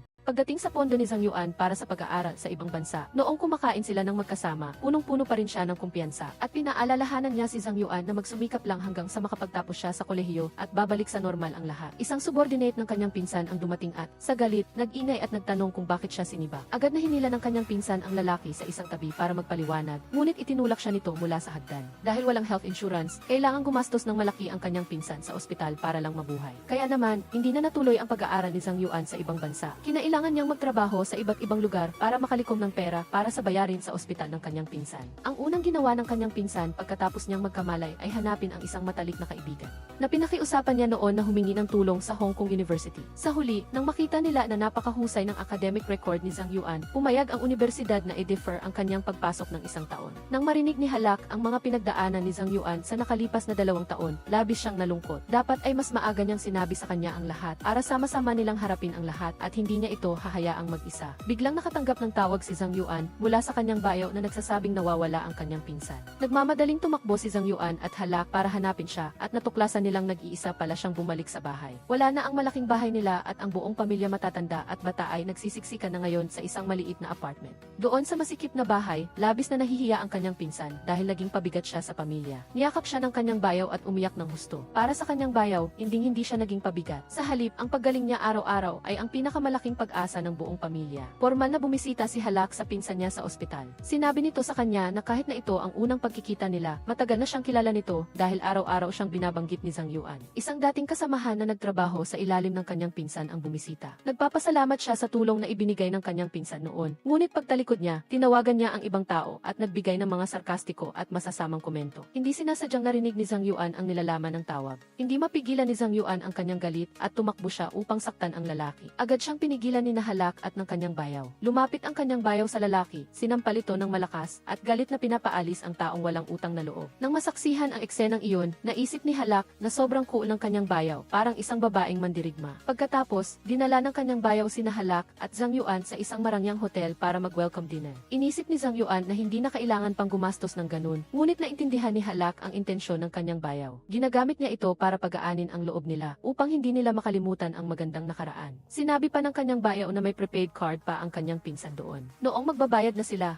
nakita ni Zhang Yuan na nakalock ang card ng kanyang pinsan at hindi sapat ang dalang cash niya. Nang makita ito, kinuha ni Halak ang kanyang card at nagbayad. Gulong-gulo ang isip ng kanyang bayaw. Sinabi niya sa dalawa na hintayin siya at tumakbo siya sa isang lottery ticket stall sa kalsada at bumili ng 3-6 digit na lottery ticket at pinapili si Halak ng isa. Hindi nag-abala si Zhang Yuan dahil ayon sa probability, mas mababa sa isang bahagi ng 1-0. 0-0-0, 0-0-0 ang sansang manalo. Ngunit ayaw ni Halak na sirain ang mood ng kanyang bayaw. Masaya niyang kinuha ang ticket pa uwi. Tulad ng sinabi ng kanyang bayaw, binili niya ito para sa kanyang sarili bilang pag-asa. Nang dumating ang oras ng draw, nagulat si Zhang Yuan nang malaman na nanalo si Halak ng ika-4 na premyo. Masaya at gulat si Halak. Nagdesisyon si Halak na gamitin ang pera para bilhin si Yutiao ng bagong salamin. Magkasamang pumunta sina Halak at Zhang Yuan para bumili ng salamin para kay Yutiao. Tinulungan siya ni Zhang Yuan na subukan ang salamin. Ngunit lahat ng salamin na sinusuot niya ay naging napakagwapo sa kanya, kaya hindi alam ni Halak kung ano ang pipiliin. Nagsuggest si Zhang Yuan na siya na lang ang bibili ng salamin para kay Yutiao dahil noong nakaraang pagkikita nila, marami itong sinabi sa kanya at labis siyang nagpapasalamat dito. Sabi ni Halak na masyado siyang formal, ngunit nagpapasalamat din siya kay Yutiao. Kung wala siya, hindi magiging ganoon kadali na mahanap si Zhang Yuan. Tinanong niya si Zhang Yuan kung may gusto siyang bilhin. Marami pa siyang natitirang pera at gusto niya itong bilhan ng regalo. Ang hiningi ni Zhang Yuan ay lubos na ikinagulat ni Halak dahil isang set ng kaldero at kawali ang gusto niya. Sa mga taon na hiwalay sila ni Halak, ilang beses na niyang naisip ang pagluluto ng masarap na pagkain para sa kanya. Ang mga recipe na iyon ay nakaukit na sa kanyang isipan, pamilyar na tulad ng mga mathematical formula. Pumunta silang dalawa sa supermarket para mag-shopping. Kahit na ito ang unang beses, paulit-ulit na itong lumitaw sa isip ni Zhang Yuan. Nang dumating sila sa harap ng isang tindahan, akala ni Halak ay gusto niya ng sigarilyo at bukas palad siyang pumayag. Nagulat si Zhang Yuan at nagtanong pabalik kung seryoso ba siya. Hanggang sa nakita ni Halak ang mga kahon ng Three Wolves. Sa counter na biglang namula ang mukha niya sa hiya. Ginamit nilang dalawa ang natitirang pera para bumili ng mga halaman, food supplements para sa pamilya ng kanyang pinsan, at ang paboritong red wine ng kanyang bayaw. Pauwi na sila nang biglang tanungin ni Zhang Yuan si Halak kung papayag ba siyang bumalik siya sa Henyang para mag-aral sa universidad. Tinanong siya ni Halak kung ano ang iniisip niya. Sabi ni Zhang Yuan, hindi pa niya nakalimutan ang mga dati niyang kaalaman. Naniniwala siya na kung kukuha siya ng muling pagsusulit para sa universidad, siguradong papasa siya. Napakaraming ginawa ni Halak para sa kanya. Ayaw na niyang mag-long distance relationship pa sila. Pagdating sa bahay ng kanyang pinsan, nagluto ang kanyang bayaw ng maraming masasarap na pagkain. Ang buong pamilya ay nagsama-sama at masayang kumain. Inanunsyo ng kanyang pinsan sa lahat na malapit na siyang lumabas ng ospital. Ang mga utang na naipon noon ay siguradong mababawi niya kung siya mismo ang haharapin. Kaya masasabing nalampasan na ng pamilya ang pinakamahirap na yugto. Sinabihan niya si Zhang Yuan na itigil na ang lahat ng part-time na trabaho at pag-isipang mabuti ang kanyang kinabukasan. Sa sandaling iyon, nag-propose si Zhang Yuan na bumalik sa Henyang para mag-aral. Nag-alala ang kanyang pinsan nang marinig ito. Mahalaga ang pag-ibig, ngunit kailangan ng kakayahan upang mapangalagaan ang pag-ibig na iyan. Sumagot si Zhang Yuan na seryoso niyang pag-iisipan ito. Pagbalik sa inuupahang apartment, nagsimulang magluto si Zhang Yuan ng hapunan para kay Halak. Abala rin si Halak sa pagtulong sa kanya. Napadaan si Anzuo at nakita niya kung paano sila nagtutulungan, kaya't biro niya, talagang magkasundo kayong mag-asawa. Inanyayahan ni Halak si Anzuo na sumalo sa kanila. Nagdala si Anzuo ng isang mahal na bote ng whiskey na iningatan niya sa loob ng maraming taon. Pagkatapos tikman ang isang piraso ng pagkain, biniro niya si Zhang Yuan, magkakilala na tayo ng matagal, pero ngayon mo lang ako nilutuan. Hiniling ni Halak kay Anzuo na magkwento tungkol kay Zhang Yuan noong bagong dating ito. Ikinuwento ni Anzuo na noong una siyang makita si Zhang Yuan, nanonood ito ng Titanic at umiiyak. Naawa siya sa binata kaya tinulungan niya ito nang hindi namamalayan. Sa paggunita, sigurado si Halak na iniisip ni Zhang Yuan si Halak at ang sarili nito noong panahong iyon. Pinaalalahanan ni Anzuo ang dalawa, ngayong nagkita na kayo, dapat ninyo itong pahalagahan. Ang isa't isa, kinagabihan, nakahiga silang dalawa sa kama at labis na naanti. Tinawag ni Halak ang pangalan ni Zhang Yuan ng paulit-ulit. Sinabi ni Zhang Yuan na sa tuwing tinatawag siya ni Halak sa pangalan niya, doon lang niya nararamdaman na siya si Zhang Yuan at hindi ang anino ng kanyang kuya. Nagpapasalamat siya kay Halak dahil sa kanyang buhay. Si Halak ay parang isang maliit na araw na laging nagpapainit at nagbibigay liwanag sa kanya. Nagtitigan silang dalawa ng may pagmamahal at biglang nagyakapan hanggang sa wakas ay naging ganap na sila. Hating gabi, nagising si Halak at hindi na makatulog. Tinawagan niya si Izzy para sabihin ang sitwasyon niya. Nang marinig ito ni Izzy, excited siya at alalang-alala. Pinayuhan siya ni Halak na hanapin ang taong mahal niya. Kung ganoon, wala nang dapat katakutan. Kinaumagahan, ayaw ni Halak na ihatid siya ni Zhang Yuan sa airport. Takot siya na hindi niya kayanin ang pakiramdam ng pamamaalam. Magkayakap sila ng mahigpit at nagpaalam sa isa't isa ng may pag-aatubili. Nangako si Zhang Yuan kay Halak na kahit bumalik siya sa Henyang o manatili sa Hong Kong University, gagawin niya ang lahat para makita siya sa lalong madaling panahon. Bumalik si Halak sa paaralan para magpatuloy sa kanyang pag-aaral. Ang pangarap niya ay maging isang guro at gabayan ang mga bata sa kanilang paglaki. Tinawagan niya si Yu Tiao para iparating ang pasasalamat ni Zhang Yuan at mag-set ng date para dalhin ang salamin. Medyo komplikado ang nararamdaman ni Yu Tiao. Nagdahilan siya na abala siya sa pagre-review para sa exam at sinabi niya kay Zhang Yuan na sa isang punto ay personal siyang puntahan para magpasalamat. Sinimulan ni Halak at Zhang Yuan ang kanilang serye ng matatamis na interaksyon. Sa wakas ay nakita na ng mga babae sa dormitoryo ang gwapong si Zhang Yuan sa pamamagitan ng video call. Naging matagumpay ang online store ni Izzy. Si Uncle Qin ay naging regular na customer service staff niya. Isang araw, nakita ni na Uncle Qin at Aunt Song Yan ang isang larawan ni Halak at Zhang Yuan sa chat nila kay Izzy. Ibinigay nila ang kanilang taos-pusong pagbati sa dalawang kabataang nagdaan sa maraming pagsubok para lang magkasama sa huli. Tinanong ni Aunt Song Yan si Izzy kung ano ang plano niya para sa kanyang love life. Sumagot si Izzy na sa ngayon, hindi pa niya gustong isipin ang tungkol sa pag-ibig. Gusto niyang mag-ipon ng pera para bumili ng kotse upang sa hinaharap, maaari niyang isakay ang lahat ng kanyang pamilya at mga kaibigan at syempre, maaari rin niyang isakay si Yu Tiao. Isang araw, naghahanda si Halak ng mga dokumento para sa kanyang graduation internship. Balak niyang ibahagi ito kay Zhang Yuan tulad ng dati, ngunit nagulat siya nang makita na hindi siya online. Ito ang unang beses na nangyari ito mula nang magkausap sila ulit. Medyo nataranta si Halak, takot na baka naglalaro ulit si Zhang Yuan nang nawawala. Nagmamadali siyang tumawag sa kanya. Sa kabutihang palad, mabilis na sinagot ni Zhang Yuan ang tawag. Ipinaliwanag niya na abala lang siya sa ibang bagay. Tinatanong niya si Halak kung ano ang pinakagusto niyang makita. Agad na sumagot si Halak nang walang pag-aalinlangan. Ang pinakagusto niyang makita ay, syempre, ang gwapong si Zhang Yuan. Kaya sinabi ni Zhang Yuan sa kanya na pumunta sa balkonahe at tumingin sa ibaba. Nang marinig iyon, hindi mapigilan ni Halak ang kanyang excitement. Dali-dali siyang tumakbo sa balkonahe at nakita niya si Zhang Yuan na pinakaaasam niyang makita araw at gabi na nakatayo sa ibaba. Sa katunayan, natapos ni Zhang Zhang Yuan ang kanyang pag-aaral sa Hong Kong University sa pinakamaikling panahon at agad na nag-apply sa isang financial company sa Hinyang. Sa pagbabalik niyang ito, hindi na siya aalis pa. Nang marinig ito, labis na natuwa si Halak. Pagkatapos, lumipat silang dalawa sa isang bagong bahay at sinimulan ang kanilang sariling matamis na mundo. Si Halak ay isa ng elementary school teacher. Dahil sa kanyang pambihirang pasensya at pagiging inosente, mahal na mahal siya ng kanyang mga estudyante. Si Zhang Yuan naman ay laging inaalagaan si Halak tulad ng dati. Gaano man siya kaabala, nagtitiyaga pa rin siyang maghanda ng almusal para kay Halak. Ngayon ang araw na plano nilang tignan ang lugar para sa kasal. Ngunit nakatanggap si Zhang Yuan ng tawag mula sa kanyang kumpanya at nagmamadali siyang nagpalit ng damit at umalis. Ipinaliwanag niya na medyo aktibo ang ekonomiya kamakailan.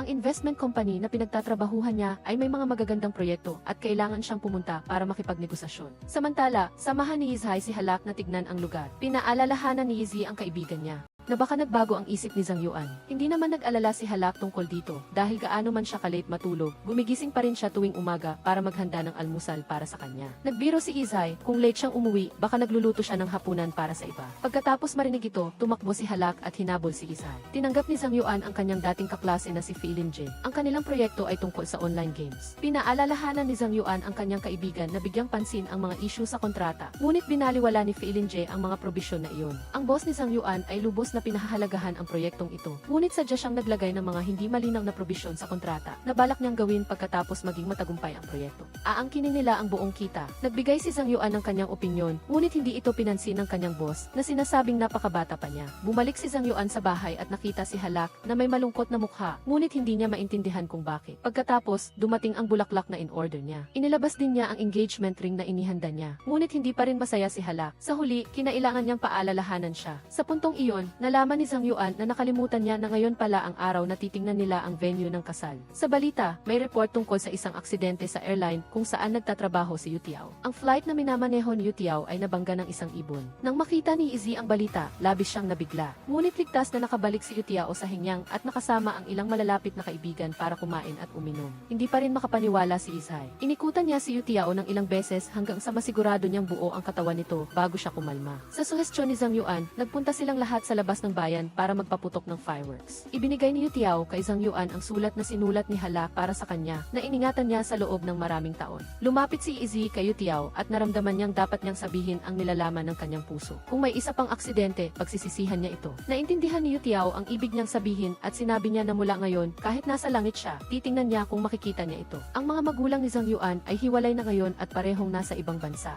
Hindi na siya masyadong nakikipag-ugnayan sa kanila. Umuwi si Halak at Zhang Yuan sa bahay ng mga magulang ni Halak. Formal na naghain si Zhang Yuan ng tsaa at opisyal na binago ang kanyang tawag sa mga magulang ni Halak. Ikinuwento ng nanay ni Halak na ang nanay ni Zhang Yuan ay pumunta sa bahay nila noon para matuto kung paano gumawa ng date cake. Sa isang pagkakataon na may panganib na bumagsak ang stock market, natuto si Zhang Yuan sa karanasan ng kanyang tatay at pinsan. Ibinenta niya ang lahat ng kanyang stock at nag-resign din siya sa financial company na iyon. Perpektong nailagan niya ang krisis na ito. Matapos ang isang panahon ng paghahanda, magaganap na ang kanilang malaking kasal. Tumakbo si Halak sa kanyang gwapong groom na nakasuot ng malinis na puting wedding dress. Nagyakapan silang dalawa ng masaya. Tapos na ang pelikula. Maraming salamat sa panonood. Kung nagustuhan ninyo, paki-like po. Huwag kalimutang mag-subscribe sa channel at pindutin ang bell para ma-notify kayo sa mga bagong pelikula.